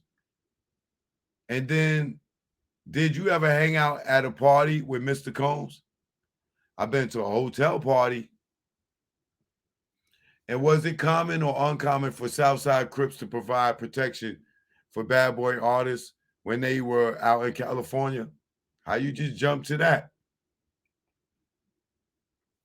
Yeah, it became on a regular basis when they come around. They did one out here too. They did a show out here that we provided, protection. And when you talk about this type of protection, you're talking about the Southside Crips providing protection for Bad Boy Records? Right, right. They were scared of Suge. Oh, so they were scared of a particular threat. And that threat was, yeah, that was the only threat they were worried about was Suge. Okay. And is it fair to say that some of that threat also came from Suge's gang affiliation, the Mob Pyru people? Yeah. Oh, shit. Puff, you better lawyer up yesterday, nigga. You better lawyer up yesterday, nigga.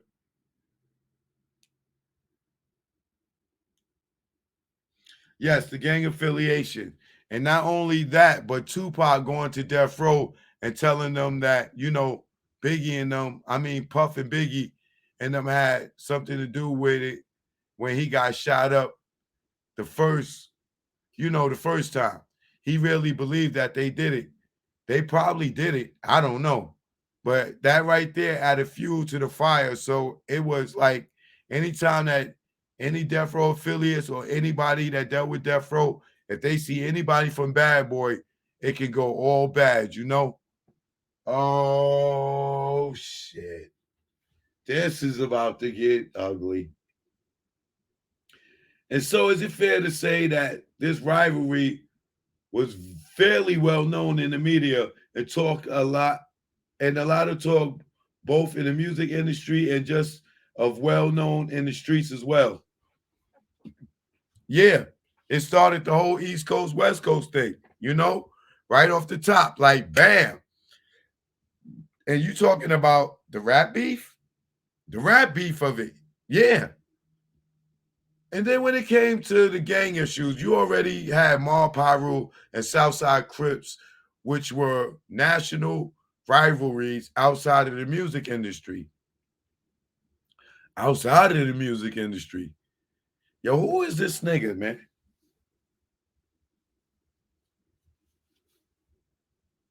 This nigga gonna get niggas RICO charges, bro.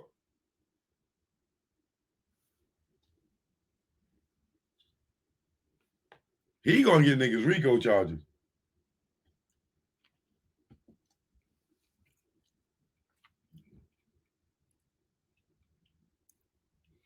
And then you also had them now associated with various rap groups.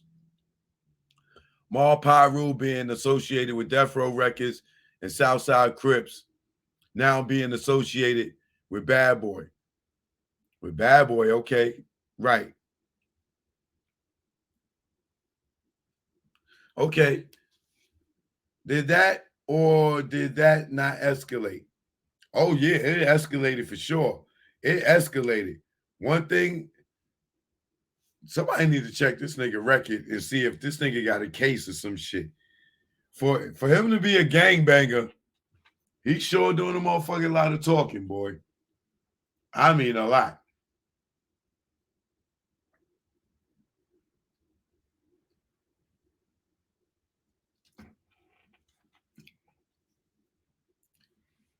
Oh, yeah. It escalated for sure. It escalated. It escalated it. One thing about it is, what a lot of people don't know is Keefy D, before Suge Knight got the record company, it was going to be called West Coast Bad Boy. What?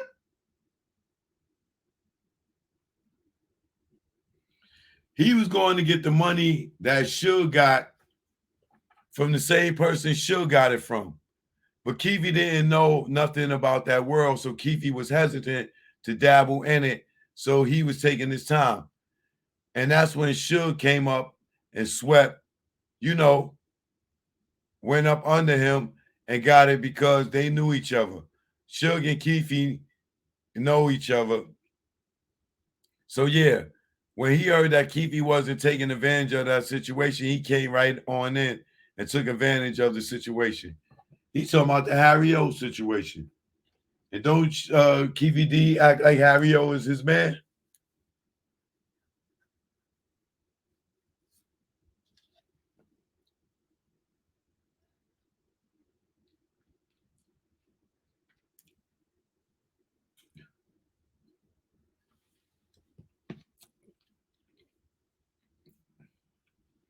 And you know this based partly on your conversations with Keefe D and conversations that were had around Keefe D.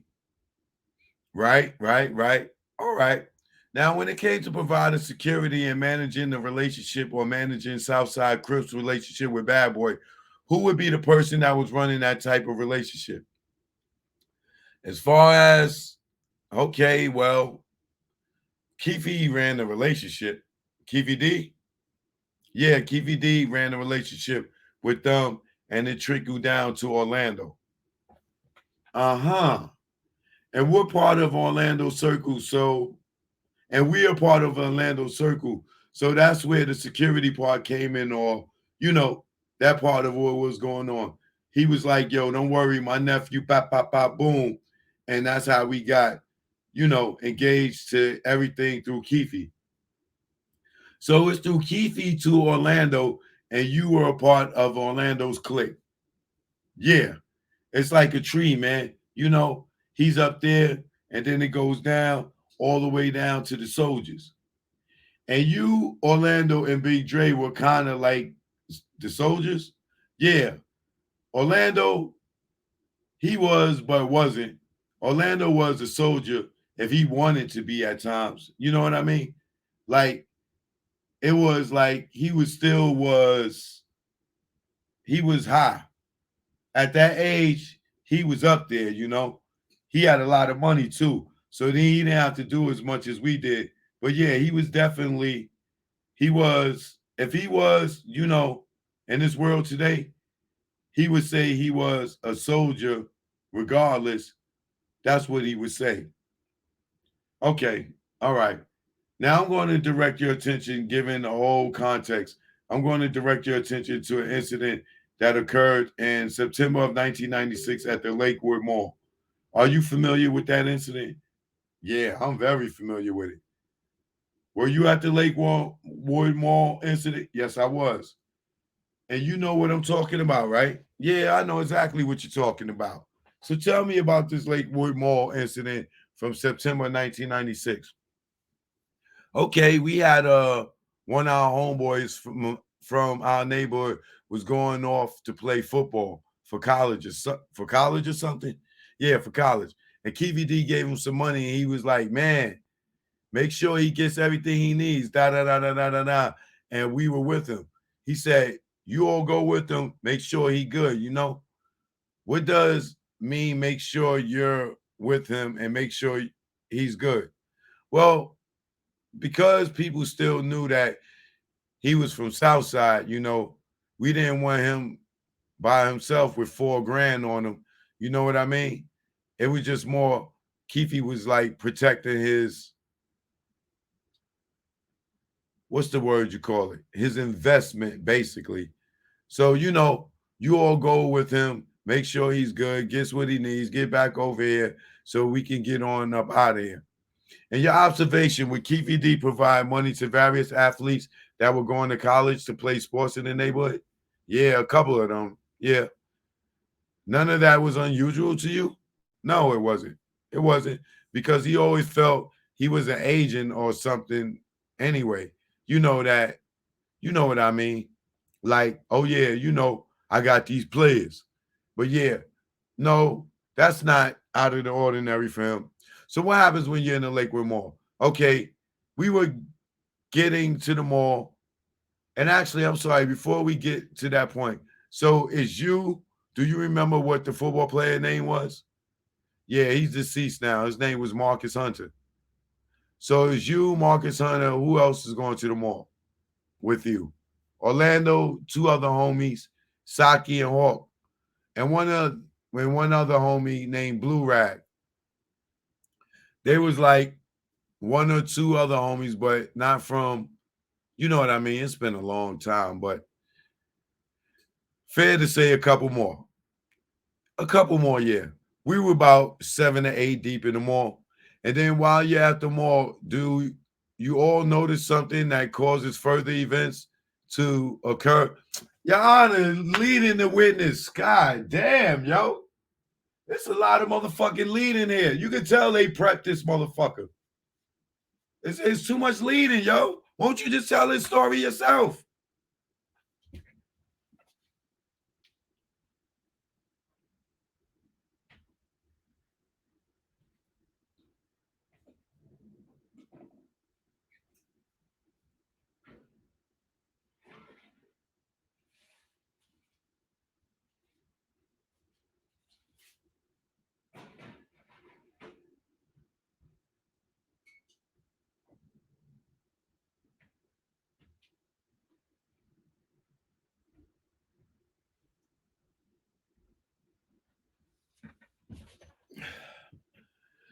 Yes, well, we were coming from one end, and Death Row affiliates were coming from the other end of the mall.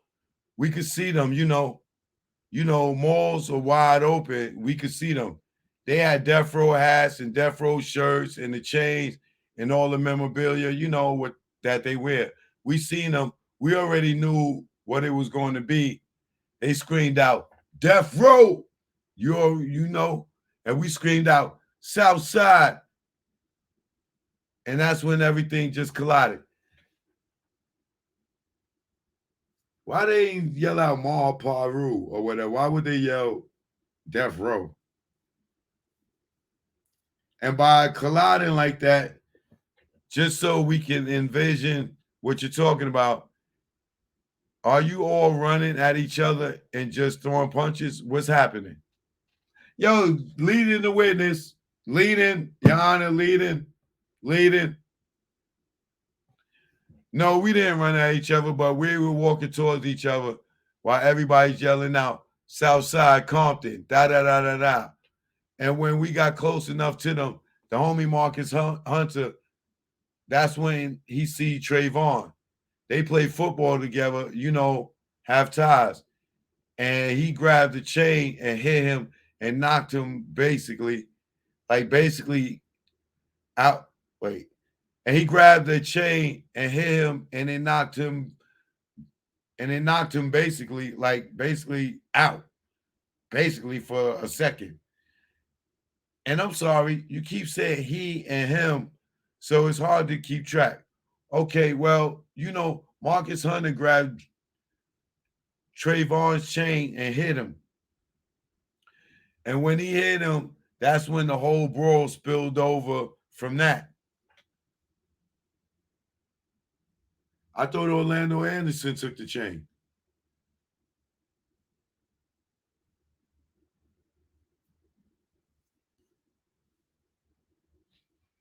So when Trayvon ran over there and told Buntry and Pac and all them, yo, there go the nigga that took the chain. He know Marcus Hunter. Them niggas played. They was on the same football team. So why would he lie and say Trayvon? Why would Trayvon say that Orlando took the chain?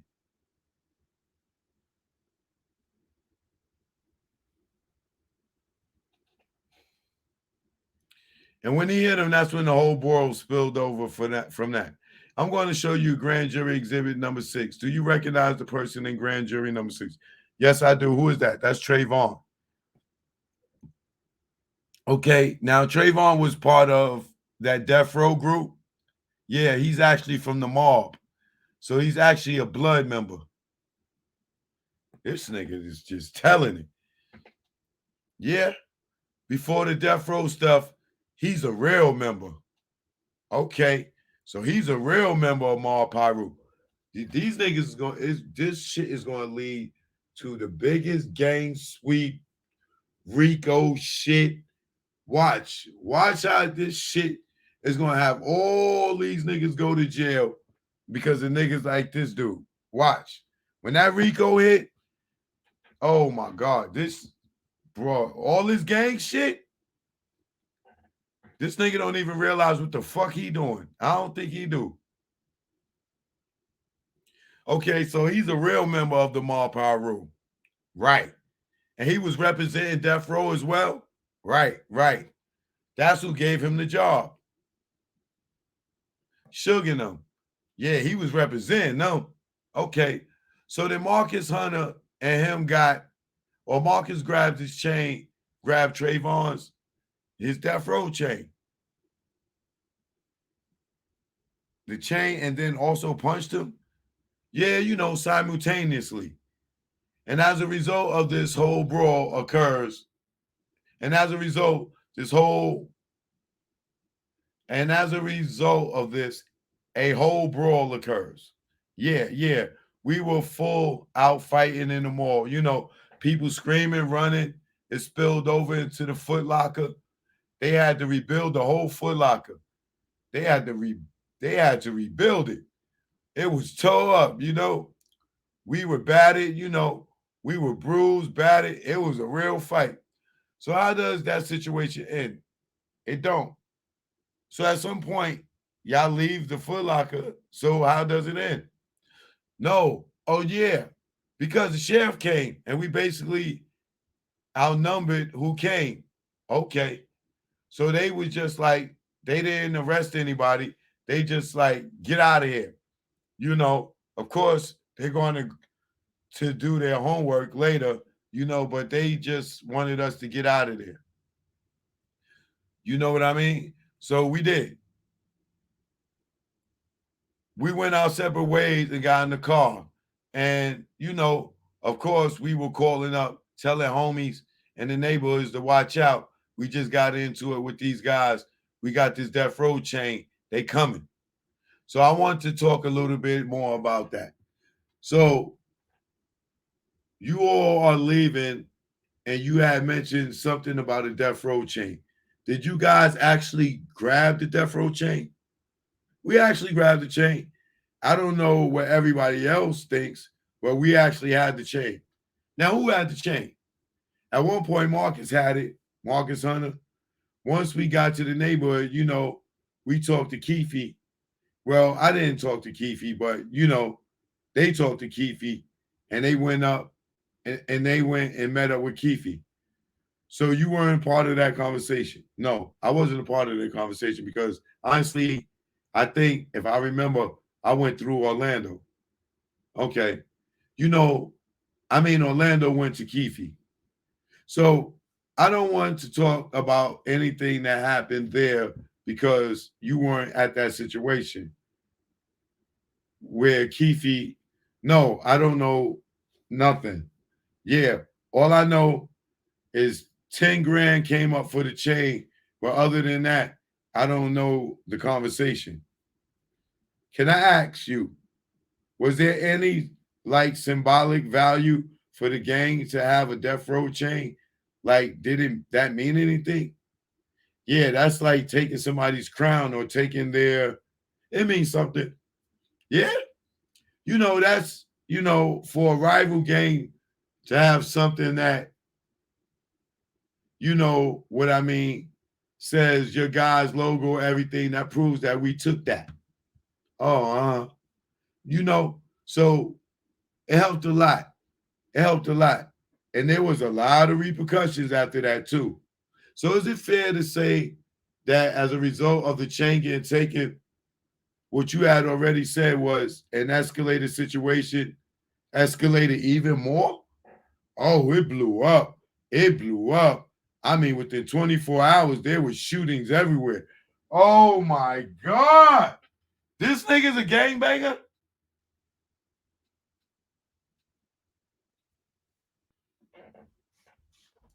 Cali, y'all, a bunch of y'all niggas is gonna go to jail for some old ass murders and Old ass shit. I don't know who this nigga is, boy. But he gonna get y'all in a bunch of motherfucking trouble. Cause this shit gonna turn to some Rico shit just because of all the gang shit. Oh, it blew up. It blew up. I mean, within 24 hours, there was shootings everywhere. We couldn't go, to the neighborhood stores, instead of going, this is a neighborhood you grow up in, so you can go to the neighborhood stores by yourself.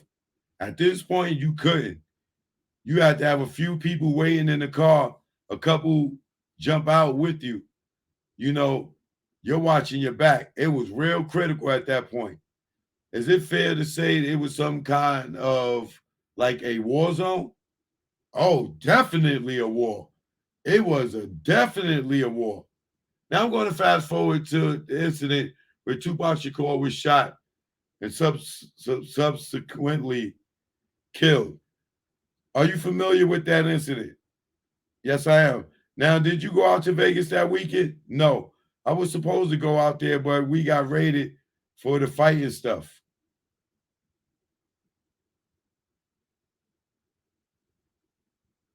In the Lakewood Mall, and I got caught up in that little web, so I didn't get to attend. Now, and I've been to other fights, so that's why I know I would have been there if I wouldn't have got arrested.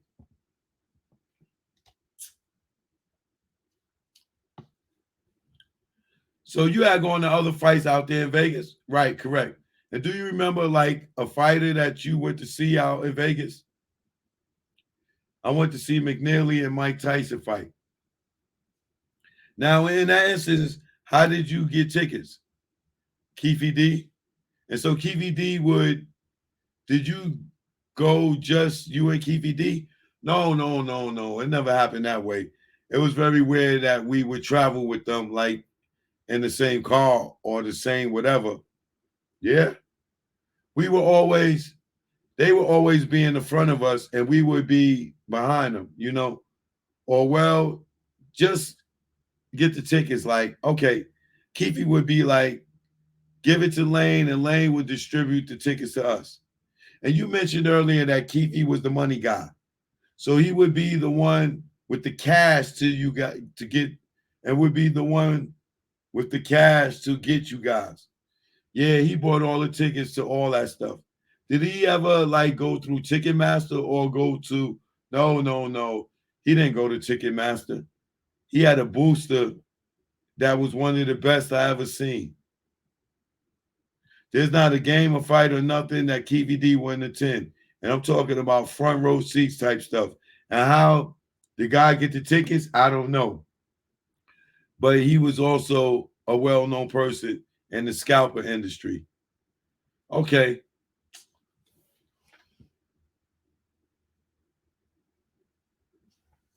Y'all know why they setting this up, right? Because if Keefe D defense say prove that he was in Vegas. If he was there for the Mike Tyson fight, show me Ticketmaster where he bought tickets. So this thing is saying right here, you can tell this shit is all prepped. This is all prepped.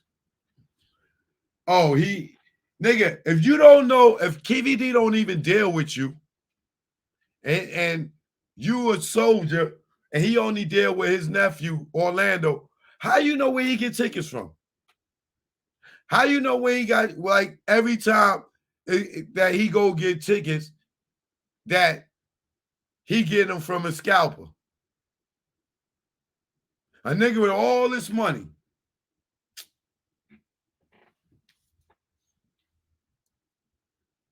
The scalping world? Yeah, the scalping world are able to get tickets and stuff. All right. So you're in jail. Uh-huh. While your friends and the big homies are out to go see a fight. Is that right? Correct. And that was the Mike Tyson Bruce Seldon fight, right? Yes. And this is the weekend of September 7th, 1996, right? Yes. And so this is a pretty shortly after the Lakewood Mall fight. Yeah, that's one reason why it really spilled over here. That's why, you know what I mean? That's one reason why. Now, fair to say, because you were, who got this nigga to talk? Reggie, you got this nigga to talk?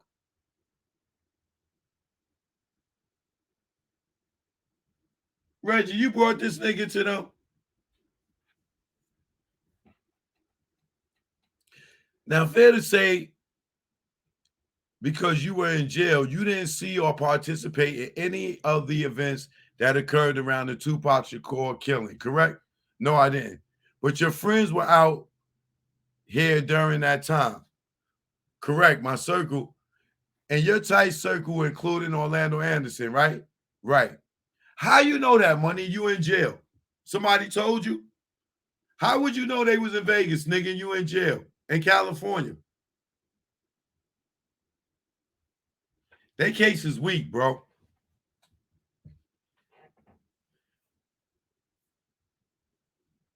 When you were in jail, did you hear about the fight that occurred after Tyson Selden fight? Actually, yes, I did. At the time, when, I don't know if you're familiar with as far as gangs and stuff, as far as how they go, but if you're a documented as a Crip, Blood or something, they take you to those modules. So I was in the Crip module where it was nothing but Crips, and I was wondering why gang came to my cell. They like, boom, turn around, and I'm like, what's going on, man? He was like, we just want to show you something. So they took me to a room similar to looking like this with just computers and stuff around.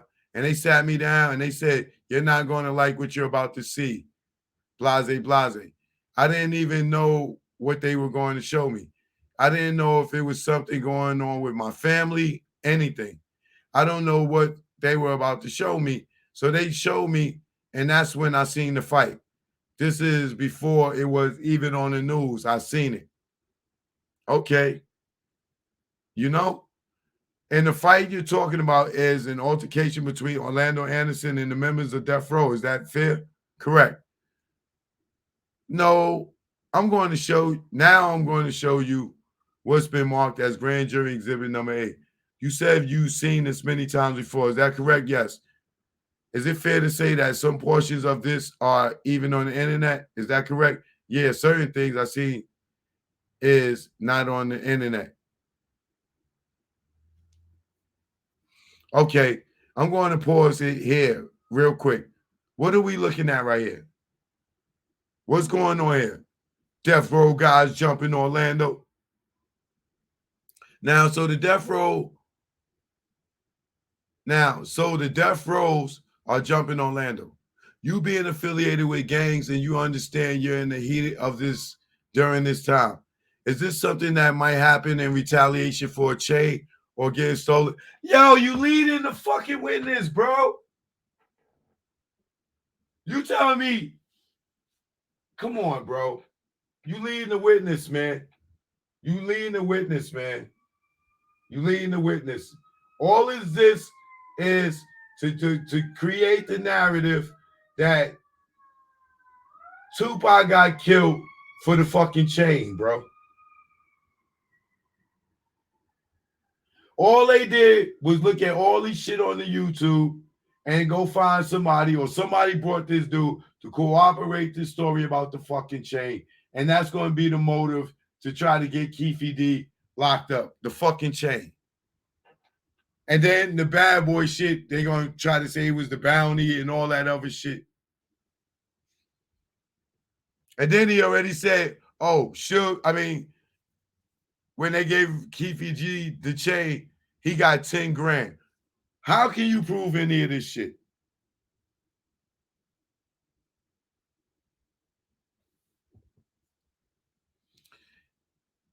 It is something you might even expect to happen for a chain getting stolen. Yes, if not worse. I'm going to continue to play.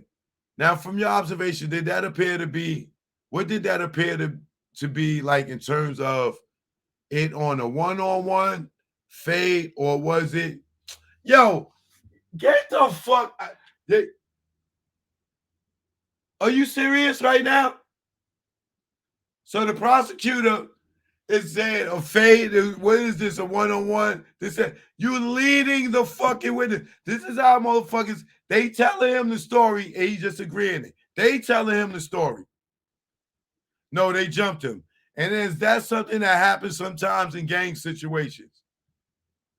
You ain't got to be in a gang to get jumped. You get jumped in school. Little kids jump people. Cops jump people. You ain't got to be a gang member to get jumped by some cops.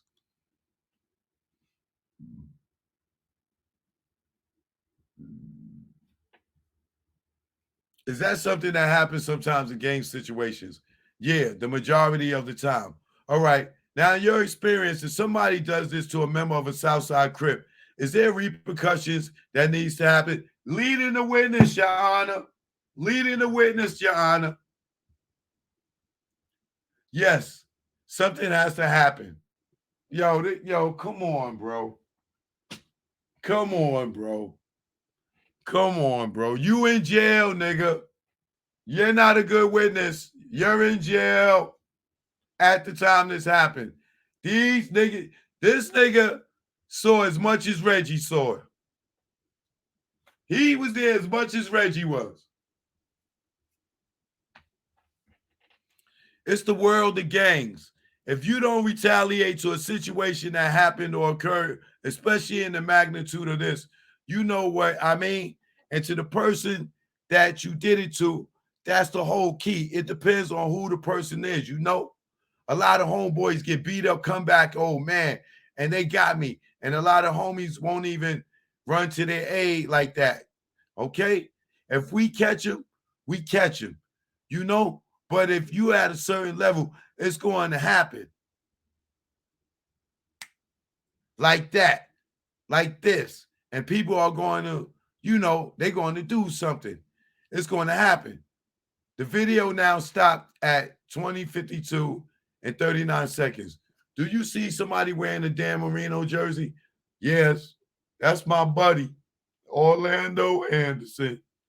And was that the person that was getting beat on at the MGM? Yes. Okay. Now, we already talked about Orlando Anderson being the nephew of Keefe D, and I think you described him as somebody in the gang world had the silver spoon, was born with the silver spoon in his mouth in the gang world. Right. So him getting beat down by Mal Pyru and Death Row was going to necessitate a reaction by the Southside Crips. For sure it was. Speculation, Your Honor. The prosecutor's leading the witness. For sure it was. Like every situation, niggas don't squash shit or hash it out. Or just never see each other again. And if we're being honest, if you were out there with that case, oh, come on, my nigga. Stop. You leading the witness. You leading the witness, Your Honor. Your Honor. If we're being honest, if you were out there, would that cause you to have to react a certain kind of way? Most definitely, good. While you were in jail or after, well, how long were you in jail? It was only a couple of days.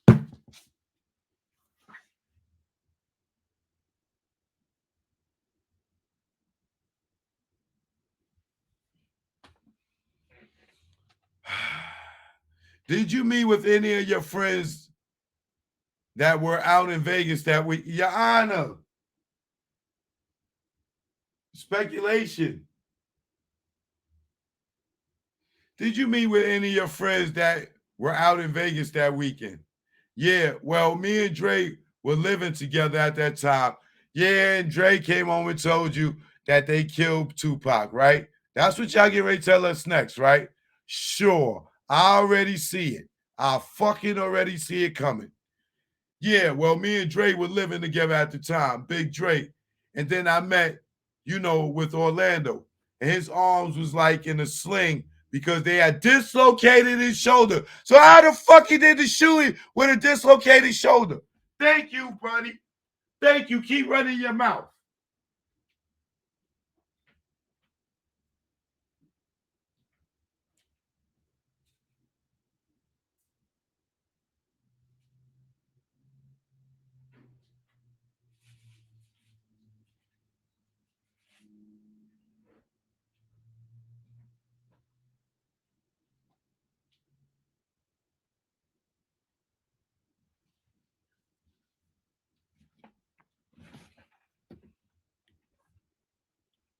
And his arm was in a sling because they had dislocated his shoulder. I know y'all heard that before.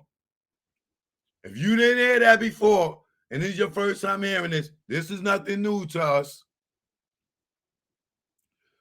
Which his shoulder was already messed up where he used to get in fights, he would throw his shoulders sometime.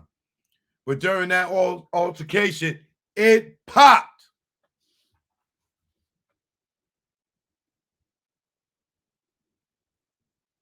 Hello? And y'all don't believe Suge. Y'all believe Reggie over Suge. This nigga with a whole dislocated shoulder buzzed 14 shots. Oh, leaning over a nigga out the window. Sure. With his fucking arm out his socket. Right. Keep believing Reggie. Okay? Keep believing Reggie. So he will always keep a sling. Everywhere we go, cars and everything, he keep one because sometimes he never went through to get the surgery and all that. So, yeah. I linked up with them. I didn't link up with Keefe. I seen Keefe and T Brown, but, they got to the hood, they, once they was with us for a few minutes, then they went and they did them because, Keefe lived in the hood too. So he went around to his house and, chilled. But I was around Big Dre and Orlando. Now this motherfucker trying to say he seen them soon as they came back in town. Yo, get the fuck out of here.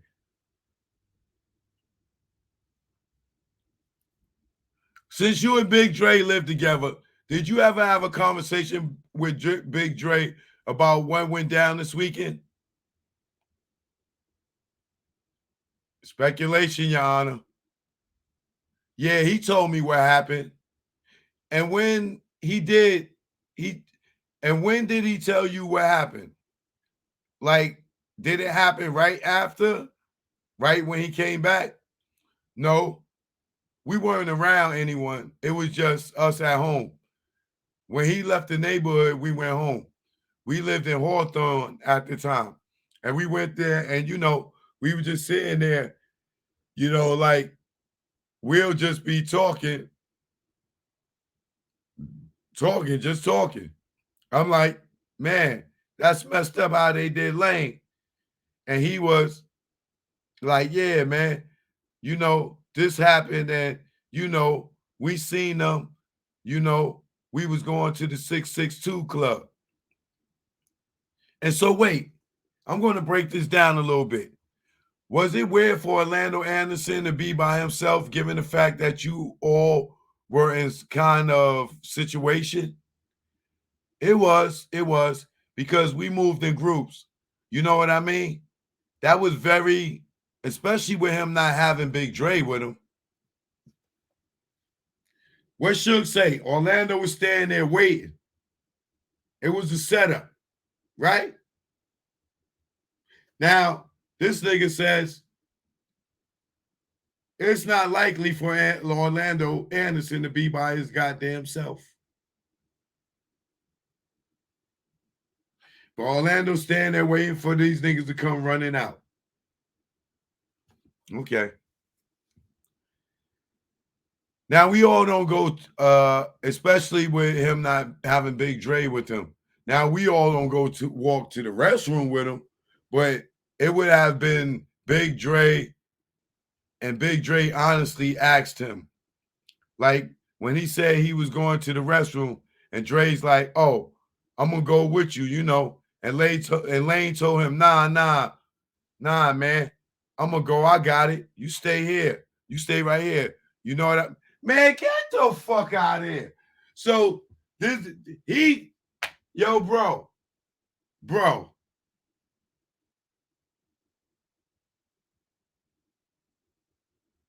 Y'all believe this? This nigga telling the story like he was there in the casino with them. And Dre came and told this nigga all this. Yo, man.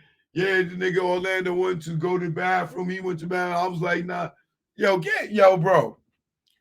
Yo, this is horrible, bro. This is horrible. And it's 27 years later, and this nigga, stop. And Lane told him, nah, I'm gonna go. I got it. You stay right here. You know what I mean? I don't know what Lane was thinking. He knew that death row people were there. That's for sure. He knew that. How he knew that? Everybody knew death row people were there. Question.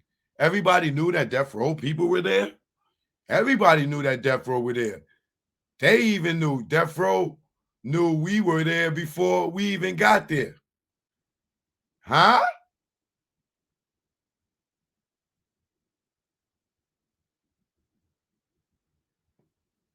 Nigga, you wasn't there. Everybody knew that death row were there. How the fuck, nigga, you was in jail. They even knew. Death row knew we were there before we even got there. Nigga, you there or you not there? I mean, not we. I'm saying we as in the neighborhood. How would you know that? Yeah. They coached the shit out this dude. They coached this nigga like goddamn Pat Riley. Yeah. Big Dre yeah. Did Big Dre tell you about what happened at the fight? Did he see the fight? Did he see the aftermath of the fight in terms of Orlando getting beat down? No, he didn't see it, or he would have been right there with him. But they linked up after Orlando got together and walked off and met up with his uncle. Uncle Keefy D? Yes. At some point, was there a decision made?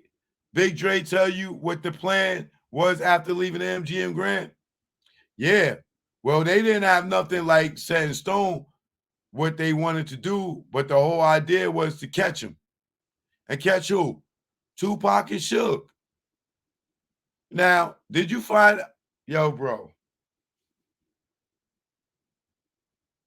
this nigga was in jail, y'all. This dude was in jail, y'all. He was not there. Where is he getting this story from? Dre told him all these details. All these details, sure. Now, did you find out how they got firearms, or did they bring firearms with them? How did they have the firearms? Zip. Get the fuck out of here. This is bullshit. This is bullshit. This is bullshit. This is bullshit. This is bullshit. This is bullshit. This is bullshit. They sat this nigga down and showed this nigga murder rap and told that nigga, yo, you in trouble. We gonna get you off your shit. We need you to read the script. Zit gave them a gun. Get the fuck out of here.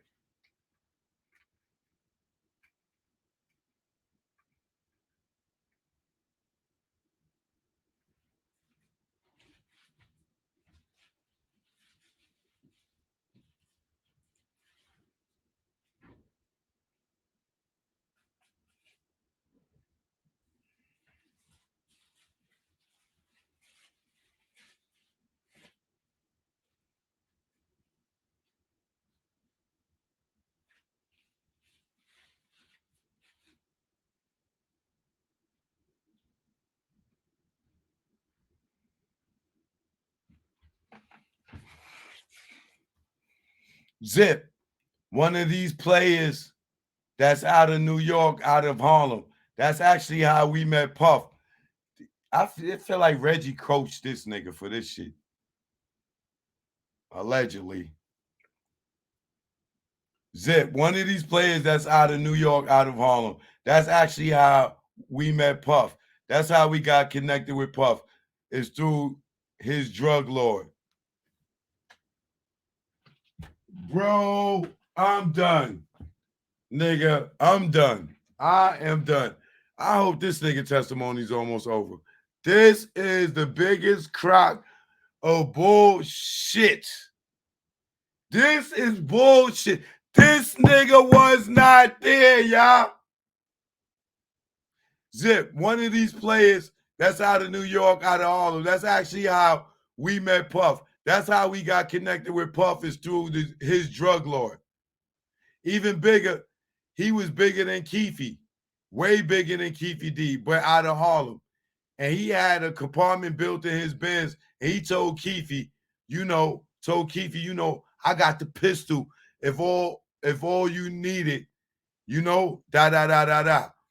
This nigga was not there. This nigga was not there. But not only that, we had, at that time, we had homeboys that live here. So we were, nigga, you not there. What are you talking about? We. This nigga's, yo, bro. They trying to coordinate linking up with the homies too. You know what I mean? That was living here already to get weapons. And they were going to meet up at the 662 club, like, meet up. This nigga's lying, bro. Okay. They just got the guns from Zip. Zip gave them the gun to Keefe. And that's what Dre told you, that Zip got the gun. Your Honor, misleading, leading a fucking, bro. Yeah, that's Zip, yeah. So I want to show you grand jury exhibit number 7. And you say that's Zip. Yes. So you heard from Dre that Keefe gets the gun from Zip. Have you ever seen this secret compartment before? I knew he had it. He used to have them in his vans. He used to. Now, the question was, have you ever seen it in the Benz, nigga? And how do you know the Benz? How did he get the Benz in fucking Vegas? He drove to Vegas, Zip. Zip drove to Vegas. Right, nigga. Right. Sure. From New York. 2 days he drove to watch the Tyson fight. Sure. Okay. I knew he had it. He used to have them in his vans. He used to have those kind of vans where, like a family van, the big ones, but like safari vans. But yeah, he used to, they be tricked out and have, we knew he had, compartments and stuff like that. But I didn't actually see, that compartment and things like that. So you telling me Zip drove all the way from New York to Las Vegas just so he can have a gun with him in Vegas? A nigga that hangs with Don King and Mike Tyson? Fuck he need a gun for? In Vegas. All right. So Dre tells you the plan is to link up with everybody, go to 662. Why 662? What were they expecting to happen? Who were they expecting at 662? You know who the fuck they was expecting. Come on, knock the bullshit off. This shit is so leading. This is bullshit. They don't have no evidence, bro. This dude was not there. Dre's not even alive to cooperate this nigga's story.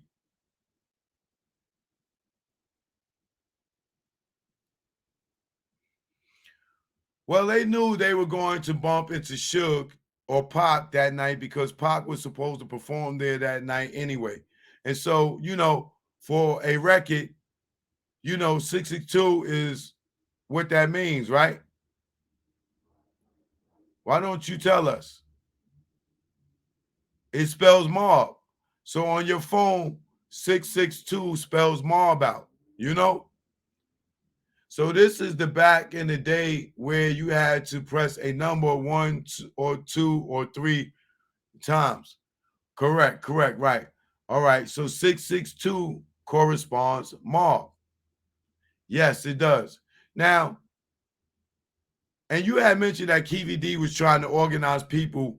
You guys had out there also to go to 662. Is that correct? Correct. Well,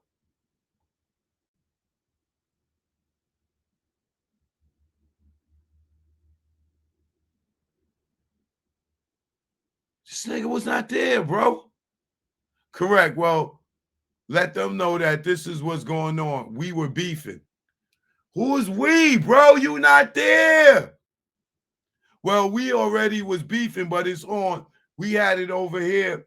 And, you know, of course, they're like, let us get together. Boom, boom. We're going to meet you guys over there. And is it fair to say communication was a little bit more difficult back in 1996? Yeah, way difficult. Yes, way different. So that's why the time gap of, because in that case, they would have been at the MGM and like that, you know, anything's accessible right there. You can hop on the freeway, boom, you right there. But yeah, so they just went on their own, you know. We was going anyway, but bro, you was not there. Yo, this shit could be so misleading to a grand jury. They'll forget that this nigga was in jail with the way he talking about it. Like he's there. So Dre tells you what happens. Like, do they see Tupac at 662? No, actually, at 662, on the way to 662, they see him. Not actually at 662. On the way to 662, they seen him. They said how they seen him was Suge and them had an entourage of cars behind them, you know, with different people, homies, possibly security behind them. And then they said what caught their eye was they seen some girls who were like, oh, that's this nigga watched Murder Rap, bro. Come on, bro. This nigga is saying the same exact story. This dude was not there, y'all. Any nigga could watch Murder Rap and say Dre was they best friend. They live with them and Dre told them that. You really think KVD is going to let a nigga go back and tell a nigga about a murder? You don't think the 4 niggas in the car were sworn to secrecy? Who will go back and brag about killing the biggest nigga in the world and the shit is all over the fucking news?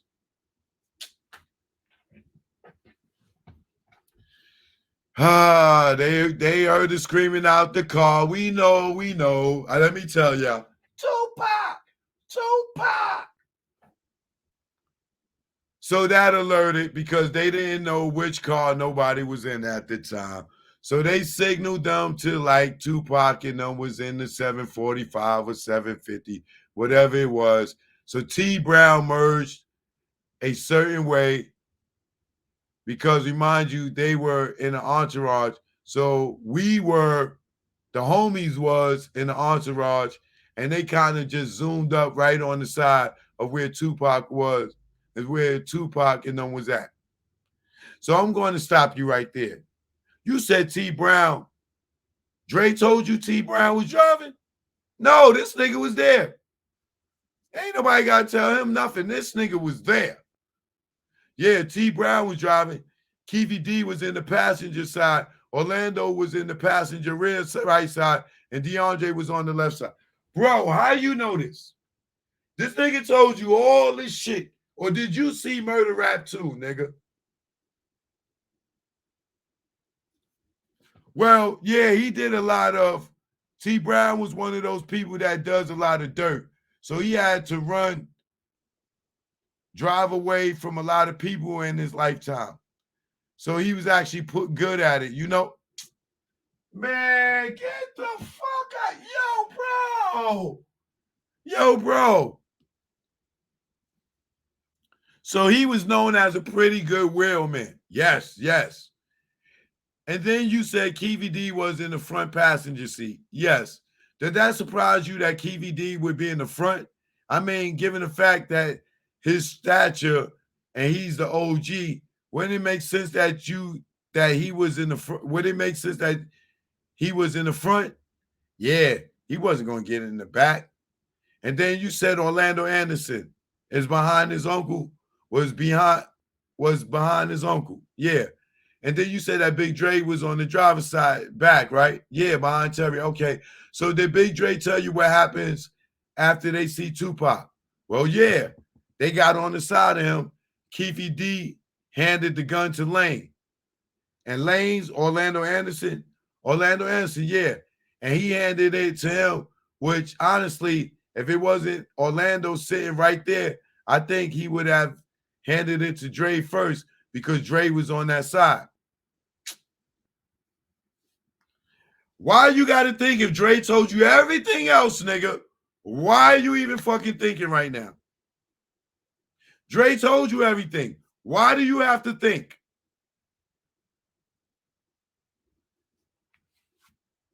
And he handed it to him, which honestly, if it wasn't Orlando sitting right there, I think he would have handed it to Dre first because Dre's on that right side. Nigga, motherfucker, it's easier to hand it to Dre than to fucking Orlando if he's in the fucking passenger seat. You go like this. The nigga behind me, I got to try to turn all where. It's better for me I can pass it to Dre just like this. Easy. It's easier to pass it to Dre than Orlando. This nigga's cat, bro.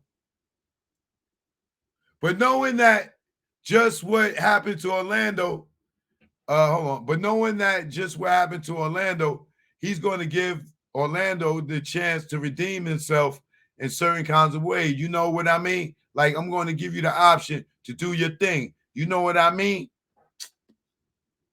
So in gang culture, it's typical that the person who took the beating, gets the revenge, right? Because who's going to take the initiative if you don't want to take the initiative for yourself? Would it be fair to say that would be expected of Orlando Anderson? Oh, for sure. He wasn't coming back to Compton with nothing being done. That would put smut all over with everything that he feel he gained by being in the gang world and what level he was on by him going back after getting stomped out like that. Now, everybody, feels that what you are, you know more. You know what I mean? And so you have the gun being passed from Keefy D to Orlando? How? He was not there, lady. He didn't see anything. That's what Dre told you? Yeah, that's exactly what he told me. But is it fair to say that Dre told you that Tupac vehicle, the BMW, is actually on the driver's side? Is that correct? Correct. And so what does Dre tell you happened after KVD passing the firearm to Orlando? All right. When he passed the firearm to Orlando didn't have a clear shot. Big Dre is 6'6". At this time, he's 370, 400. He's big. And you're not going to be able to lean over a big guy like that and my time of knowing things, you're not going to reach over like that because shells would have been popping all in Big Dre's face and all kind of stuff. He can't bend down or anything. He's too big. So Dre said that he's on my side. Basically, I'll do it, basically. But it was, you only have a split second. So the way I'm saying it might seem a little slow, but this is how he did it. Lane couldn't get a clear shot. Boom. Dre said, hey, give me the pistol. Got the pistol. Boom. Did his thing, did the shooting. Now you hear a lot of speculation about the big arm. Man, get the fuck out of here, bro. I'm done with this nigga.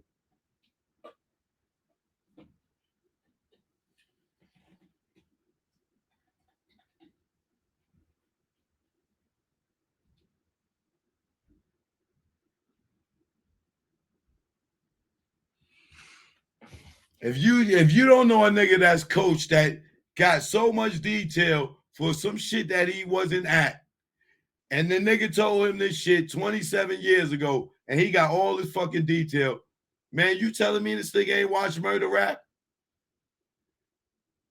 He didn't look at what they had, the big arm.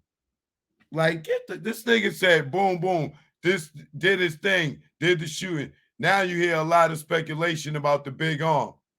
We're not going to go into any of those things.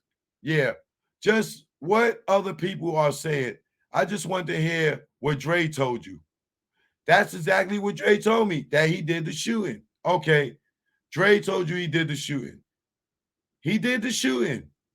And based on his size and where he was positioned, where he says he was positioned in the car, he was better positioned to do it, period.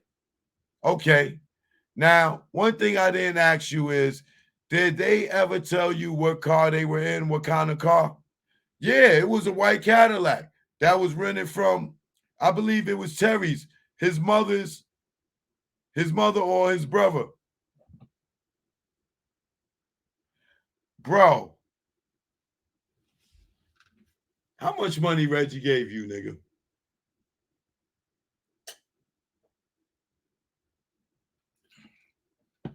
How much money Reggie gave you, brother? You neighborhood, and you would rarely get up here and tell all this shit in detail, like you was there. You would do this to DeAndre's family. You would do this to this man's family and make his family the target of motherfucking Tupac. Craze fans, do you know that motherfucker? You are putting a target on Tupac family, on Dre's family back after this shit is dead and over with, fam? Just because Dre is dead, bro, why would you do that to his family? And this supposed to be your friend you live with? And you in the gang and you snitching on your man saying that he killed Tupac? Like, that man ain't got no family out here. Okay? With friends like this, who need enemies? Y'all better watch who your fucking friends are. Your ass died, niggas will put your family in the guillotine. Yeah, it was a white Cadillac that was rented from, I believe it was Terry's. His mother, this nigga got the answer to every fucking detail, bro. The soldier that was 17 at the time, 16. He know grown-ass men business. Yeah, it was a white Cadillac that was rented from, I believe it was Terry's, his mother or his brother. I know his brother used to rent a lot of cars for him. I don't know which one. It was brown. I don't know which one. Yeah, but yeah, it was a Cadillac. Wow. And did Dre tell you what happened after Dre shoots?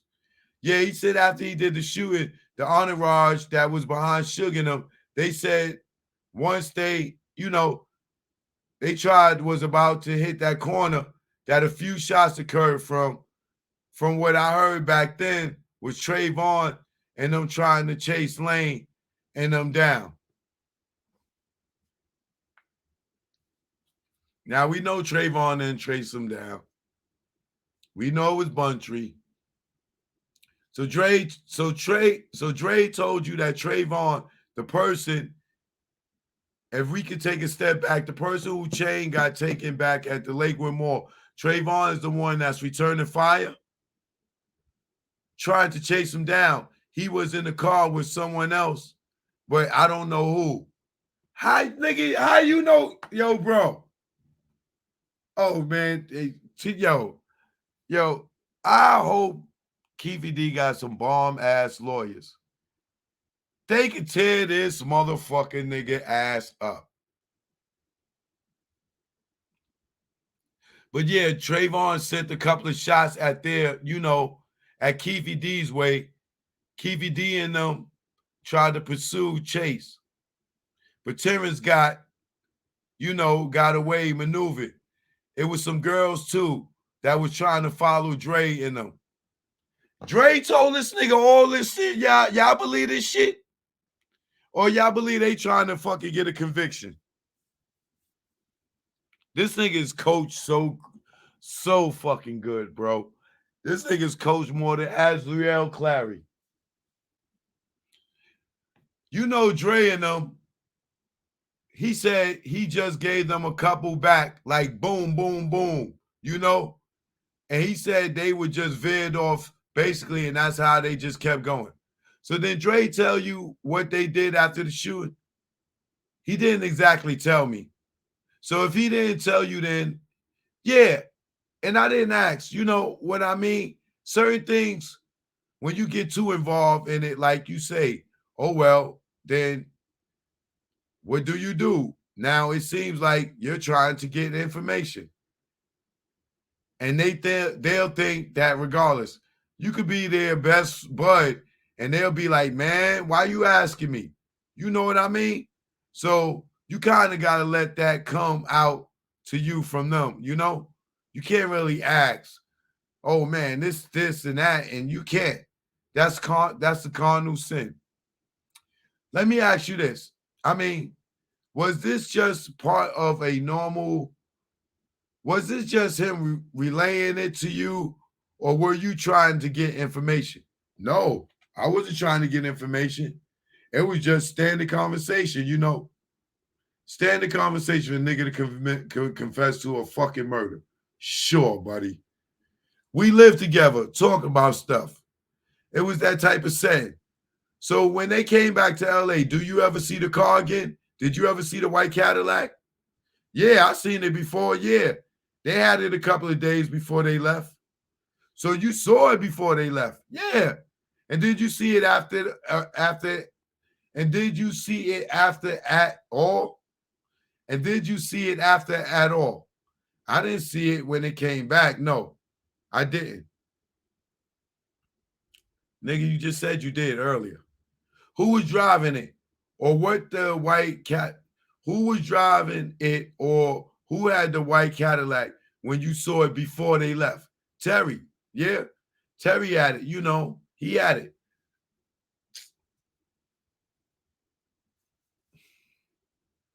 Terry had it because they said Terry was the driver at the killing. So they trying to put Terry as the owner of the white Cadillac that they could not prove for 27 years until now. Sure.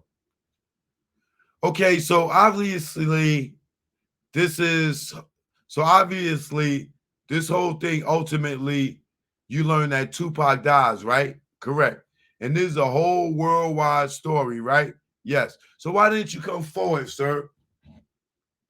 Why didn't you come forward then, sir? Why didn't you cooperate telling people that Dre killed people, sir? So you telling me way back then you knew, sir, and all the rumors that was floating around that Orlando did it, you knew that it was Dre, right, sir? Sure, sir. Sure. And amongst not just the world, but amongst the neighborhood, it is fair to say people are talking about what happened out in Vegas. Oh, yeah. And did Dre ever publicly go around the neighborhood saying, I shot Tupac? No, he didn't.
And did Dre ever publicly go around the neighborhood saying, yo, I shot Tupac?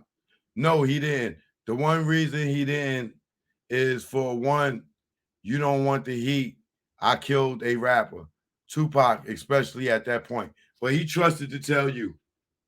He trusted to tell you, and you know you wouldn't tell nobody, right, brother? Okay. And not only that, he didn't want to take the credit for Orlando.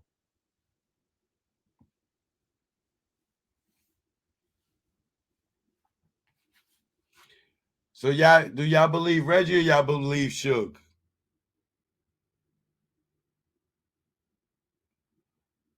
If Suge say it wasn't Orlando, y'all believe it was Big Dre?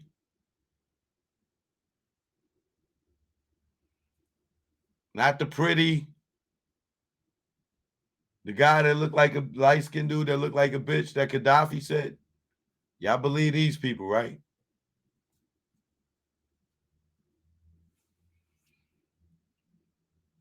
Okay, so he said he didn't want to take credit for Orlando. So he said he didn't want to take the credit for Orlando. While you were in the hood, were people, or in the neighborhood, were people assuming that Orlando was the shooter? Yeah, that's how it was painted. Everybody said Orlando did it. So the word on the street was Orlando. It was Orlando. Word on the street. And so Dre told you he didn't want to take the credit for it. Yeah, he said there wasn't no reason, it happened to him. It happened to Orlando. And by him knowing the street aspect of everything, he like, no, that's his best bud. He like, yo, go ahead, man. I'll let you get, this glory at the time, So yeah, he just kind of fell back and left it alone, I'm gonna let my man go to jail for fucking killing Tupac. Right. Right. Yeah, go ahead, take the credit, nigga. I'm gonna let you take the credit. So if you get arrested and go to jail for it, I'm just gonna let you go to jail so you can have the rep, my nigga. Sure, my nigga. Sure, my nigga. Now, did it affect the gang culture, particularly in the mid-90s? Like, was it important that Orlando Anderson is the person that gets the retaliation for beating that he took at the MGM? Yes, because back then it was called, you got to get your man. Okay. So that's like whenever somebody, they did it to you, did something to you, your whole thing, you have to get your man because you won't be respected. If you do anything else besides get your man, it was all for nothing, basically. So, I mean, would people look at Orlando in a slightly lower level, even if it was his homie Dre that did the shooting? Yeah, they would. Yeah, they would. They would, A lot of people wait for these moments. You know what I mean? Like, he ain't all that or he ain't all this. And then if that came out that he didn't do it, like, now it's a whole thing. Now you are the subject to get tested because you are not the person that you supposed to be or portraying to be. And by getting tested, you mean other people the gang might challenge? Yeah, they might try to challenge. And stop leading you know what I mean? Your gang, and that can be a problem. Now, when you were in a group setting with Orlando Anderson, would people ever say, like, would the homies ever say to Orlando, oh yeah, you got Tupac, or mention the fact that a few homies. See, our homies, our block though, we all South Side, but there's streets, but right there where we at, nobody on our end was saying nothing like that. It's the other hoods that just want to know, like, man, you did pop, bro, woo woo. And to be honest, Lane just be like, man, y'all crazy, man. Don't believe everything you hear. He used to shut them off, which they knew the truth. Right. But you know what I mean? Well, they thought they knew the truth, But he never gloated about it. Oh, he just played it off. Yeah, he just played it off. Man, y'all all crazy like that. So he never gloated about it or took it like, oh, I'm the man. Honestly, I never seen that. I didn't see that in him. You know what I mean? Now, one last thing about the time they were in Vegas. You mentioned earlier that Dre said KVD provided the firearm for the shooting. Is that right? Yeah. Well, Zip provided it and Keefe gave it. Yes, right. And in that car, in that situation where you got T Brown, the driver, you got a couple of young soldiers in the back, and you got KVD in the front, who's the person in charge and making the plans of what's going to happen in that car? Keefe is. Keefe's the one who's going to make all the arrangements and all the plans until that guns goes into somebody's hand. Because now you're going off on of your own because now you're going off of your own accord. You know what I mean? He can't force somebody to shoot. He can't force. Yeah. But if KVD has the gun to Orlando and Orlando says, no, I'm out, that's going to cause a big problem. Oh, yeah. That would have went real left. And if KVD handed the gun to Drake, would have went very, very terribly. It would have, and if Keefe handed the gun to Drake, it would have went terribly because it would have went very terrible because that's not no blood to Keefe. Keefe would have came back, and as much as he talked, he would have came back and, oh yeah, he's this and that, Yeah, he would have really poured it on Big Drake. He would have poured it on him. So if they wanted to stay in good with the gang, good with the neighborhood, they had to do what Keefe was saying. When this shit is bullshit, bro. They are really trying to fucking do whatever they can to convict Keefe D with no fucking evidence. When he's handing it over, Keefe D's orchestrating when he's handing the gun back. Right. At least attempt. It doesn't mean at least. If tragedy wouldn't have happened, as long as they have known that as long as they would have known that you got get back, that was enough that they feel that you put forth the effort to take care of the situation. All right, the state has no further questions for this witness. Does any members of the grand jury have any questions for Mr. Lee? Yes, ma'am. Juror, do you go by a different name besides Denvonta? Yes, my gangbanging name was Dirt Rock. Dirt like dirt and rock. Rock? Yeah. So the intended target wasn't necessarily Tupac. It was just a person from death row? No, not just a person from death row, because in that case, they could have went anywhere and got, anybody from death row. It was specifics. If you didn't get Sugar Tupac, it was basically for nothing. You know what I mean?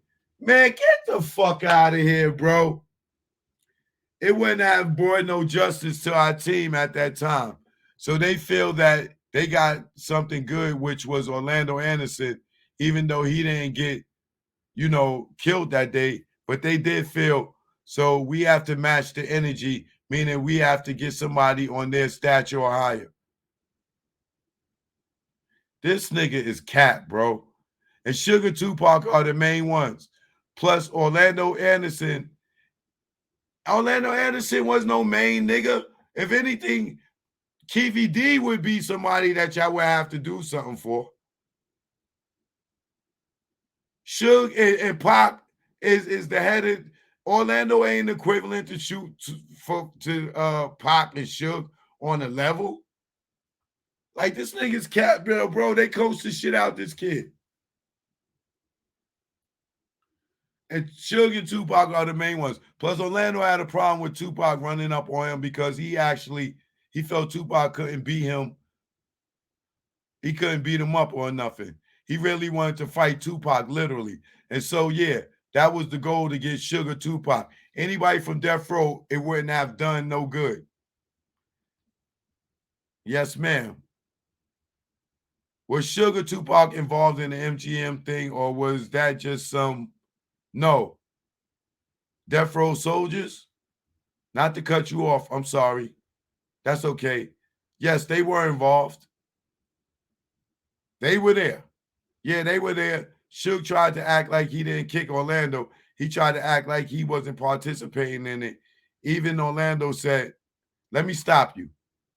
We will have other witnesses who will describe who each of these people are. But let me just ask you, and watch in the video you watch, have you seen Tupac and Suge actually involved? See, Suge's over there, the big guy in the back. He's the one that got in a few kicks. There's Pac right there. So let me ask you a question. Let me ask you in this way. When Dre was telling you what happened at the MGM, did Dre tell you about who everyone believes started this fight? That's kind of, I don't know. Because Dre told me, okay, you know what? Have you strike that? Did you become aware of who started the fight at the MGM Grand? I didn't know who exactly started it. Okay, so if you don't know, that's fine. Yeah, I don't know who started it. Nigga, you wasn't there. You don't know shit. You know as much as Reggie know. Y'all ain't see the fight. Y'all ain't see the shooting. Any other questions? Oh, yeah. Sorry, one question. So from your knowledge or what you were made aware of, there was only one firearm that was fired? Correct. Now, KVD said Tupac fired the first gun, the gunshot. How do this dude know anything? Why are they asking this dude anything? He was not there. And when you say one firearm, you mean Dre told you that there was only one firearm shooting, right? From the vehicle? From the white Cadillac. Yeah, that's the only weapon that was in the vehicle. How the fuck would this nigga know that?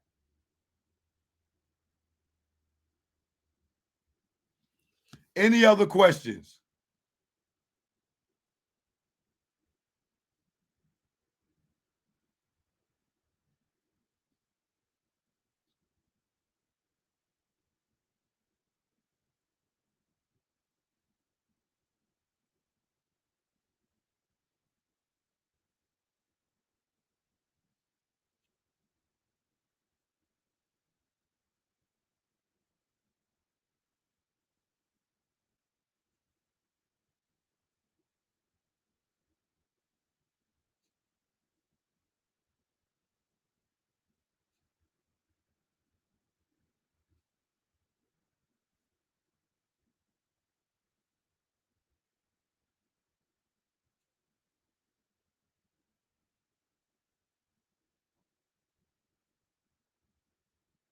God damn, look at all this evidence. Sheesh.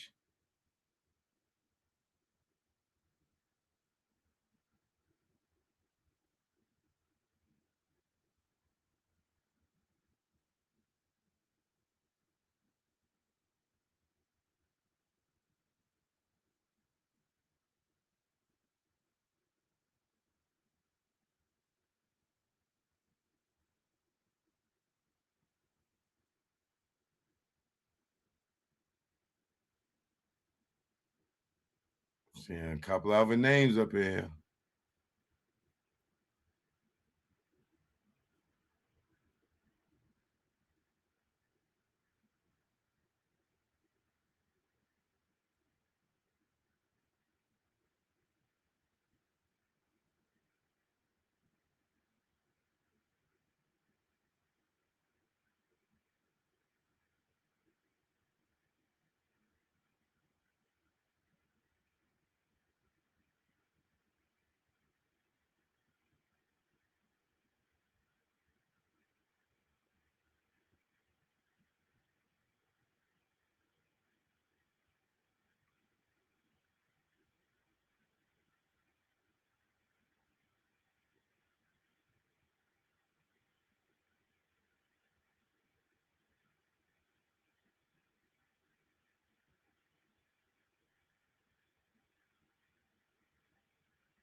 That's the first witness.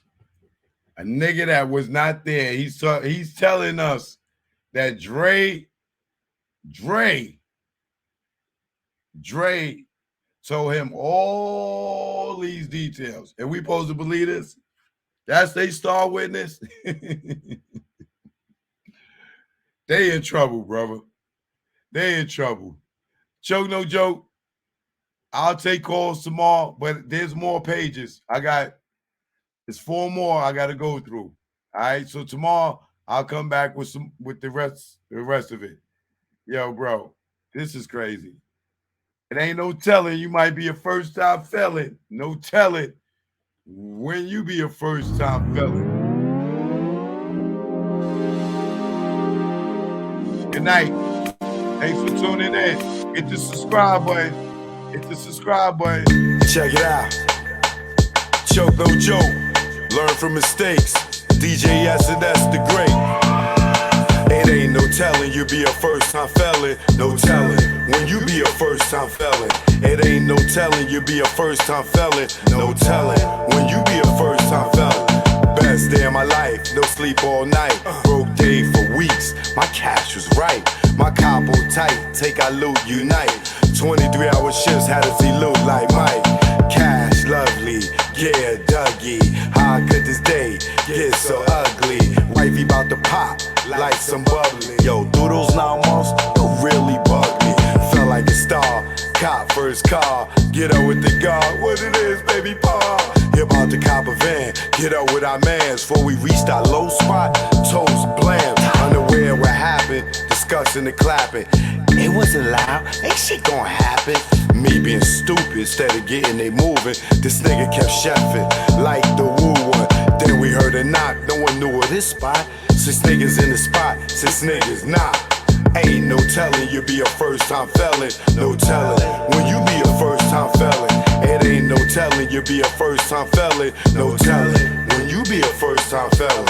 It ain't no telling you be a first-time felon. No telling when you be a first-time felon. I'm in the precinct all damn evening. This good cop, bad cop shit got me steaming. No, I was caught, I ain't give a fuck. Had jokes like the usual suspects line up. Book times up, came back fuck. Shirt wrinkled up, my pigs roughed me up. Time's up, heard them clink of the cuffs. Niggas was so deep they had to call on the bus. Everybody that checks outside waiting on us like ghetto celebs. Our cells ain't plush. 5 in the book and gave a whooping. He never forget, they gotta be split. Up in the courtroom, they cause it ruckus. Everybody in the jacks waiting on us. Try to bail us out, that thought got thrown out. Bill one so high, couldn't be a half a nigga out. Copped out, that's what first fell in the bow. Back on the bus, Rikers the row. Wifey in the courtroom crying out. We love y'all with tears running in their mouth. It ain't no telling you be a first-time felon. No telling when you be a first-time felon. It ain't no telling you be a first-time felon. No telling when you be a first-time felon. They counted me out, 'cause I didn't wanna get down. Niggas talking about God there. What God? What God are you talking about? Say his name.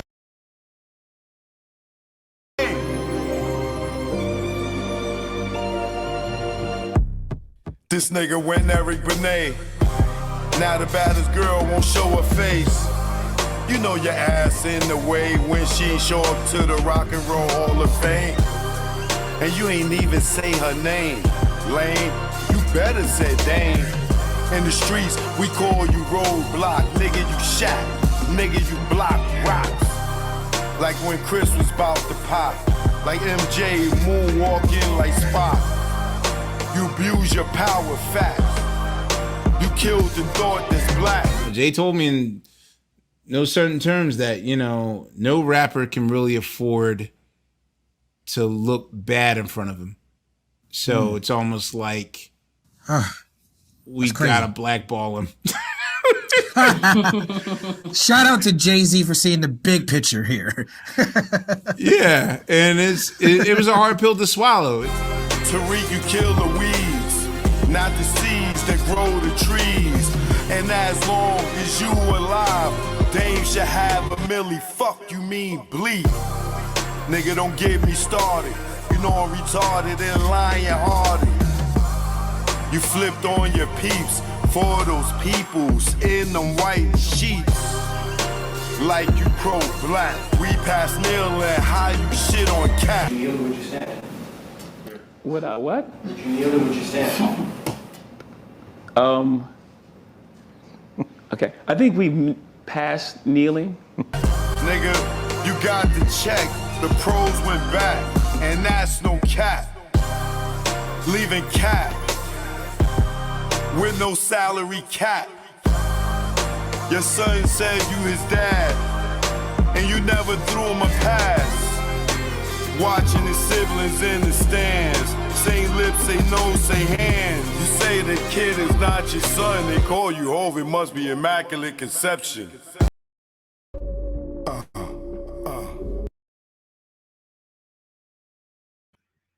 Y'all want to see when Tupac fired Reggie? Here go the facts. 827. Right before Vegas. You see that? 2 right-way security from Tupac Shakur. 827. And it says right there what? Reggie, please be advised that I am no longer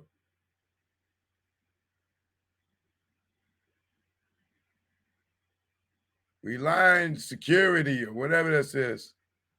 It says, I am no longer require security services from right-way protective services. Services no longer required. You see it? You see it? But y'all keep going over there, watching this nigga tell y'all Tupac stories like Tupac. Tupac didn't fuck with him at the time of his death. And Suge don't fuck with Reggie right now. Those are facts. Suge don't fuck with Reggie, bro. I'm telling y'all.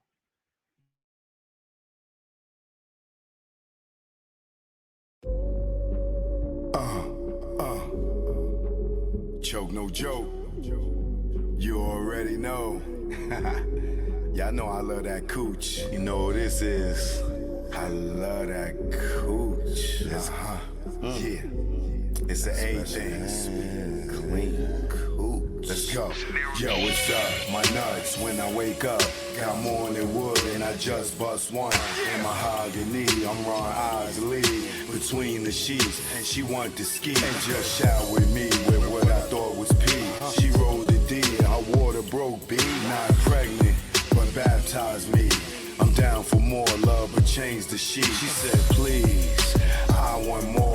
Next thing I know, mattress dripping the floor from her juices. Oral had me stoned, had a Corinne and Medusa in one. And when I look in her eyes, between her thighs, I tell you no lie, ain't shit won't buy. I rob and take it for me to taste it. Red Lobster, pussy, biscuit, freshly baked. Eat that coochie all night. She sprayed my face like Suge Sprite. I love her. I eat her coochie all night. She sprayed my face like Suge Sprite. I love her. Suck my nuts when I wake up. Got morning wood and I just bust one. In mahogany, I'm Ron Isley. Between the sheets, and she want to ski. And just shout with me with what I thought was pee. She rolled the D and her water broke B. Not pregnant, but baptized me. I'm down for more love, but change the sheet. She said, please, I want more. Next thing I know, mattress dripping the floor from her juices. Oral had me stoned, had a Corinne and Medusa in one. And when I look in her eyes, between her thighs, I tell you no lie, ain't shit won't buy. I rob and take it for me to take freshly baked. Eat that coochie all night. She sprayed my face like Shook Sprite. I love her.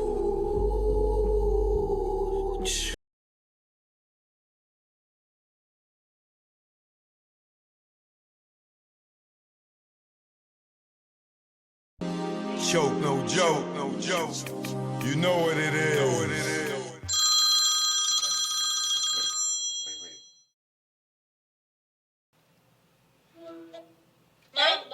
Hey, son.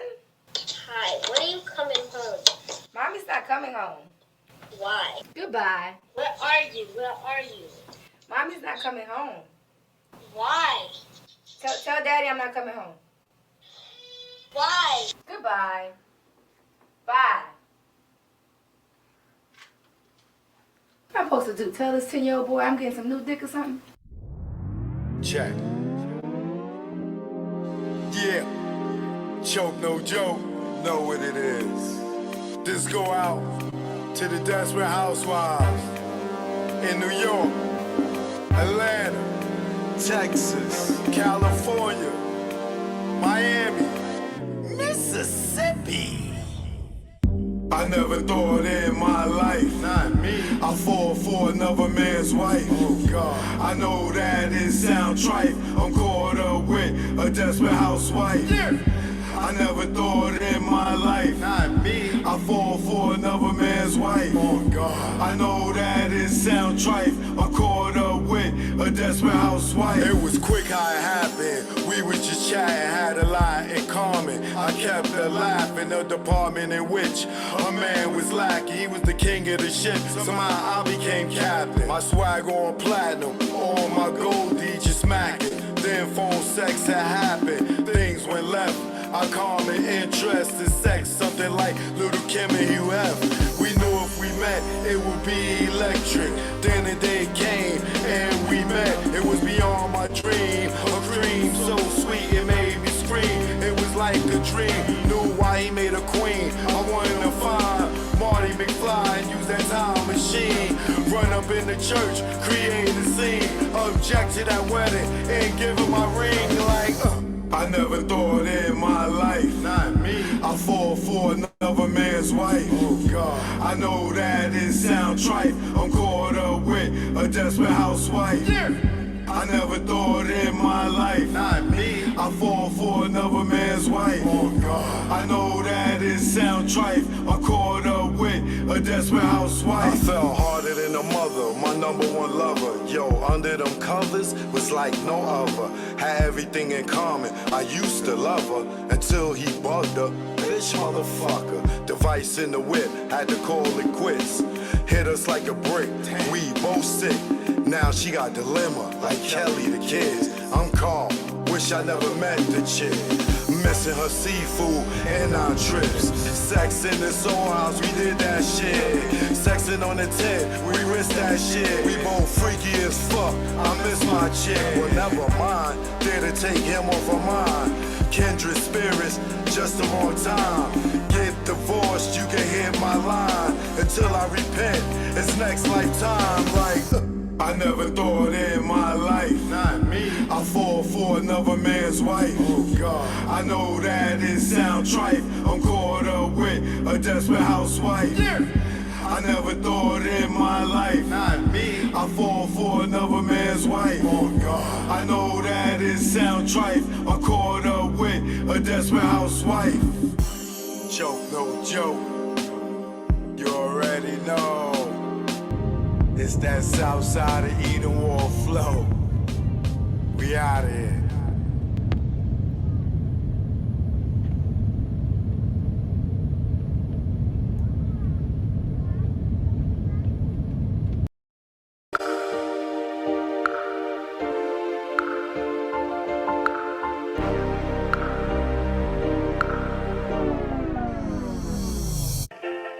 Choke, no joke. You know what it is. Let's go, let's go. I inspire y'all to all want more. Don't listen to these fakes and these frauds. They don't own cars with Lamborghini doors. When high show cut, it's back to the store. I was born in the Jackson, this shit was hell. The place where I I saw soldiers fall. Some simply for nothing at all. Some cause they lived on the other side of the wall. Now this might sound crazy, love what the hood made me. Poverty made me far from lazy. This ain't the place you wanna raise your babies. Young girls out here thinking they lazy. Nose powdered white, they brain all hazy. Ask them what they wanna be, they look at you crazy. These young cats out here looking all angry. I was just like them, sometimes the music made me act other than myself, no influence lately. Cause behind the scenes, they not living greatly. And I found out that most of these cats never so jack or the penitentiary. Let's go. I inspire y'all to all want more. Don't listen to the face in the floors. They don't own cars and Lamborghini doors. The hype yo cut is back to the store. I inspire y'all to all want more. Don't listen to the face in the floors. They don't own cars and Lamborghini doors. The hype yo cut is back to the store. They not selling drugs, they really not thugs. If they was, where are the slugs? Do you see them when you cop your drugs? Pulling up with STB in the front? Nah, it's not what they got, it's what they want. In the jungle, we all on the hunt. It's chemical. It's chemical beats. You know what it is. Choke no joke. Good night. I'll catch y'all in the morning. Please subscribe to the new channel. I'll see y'all in the AM. All right. Peace.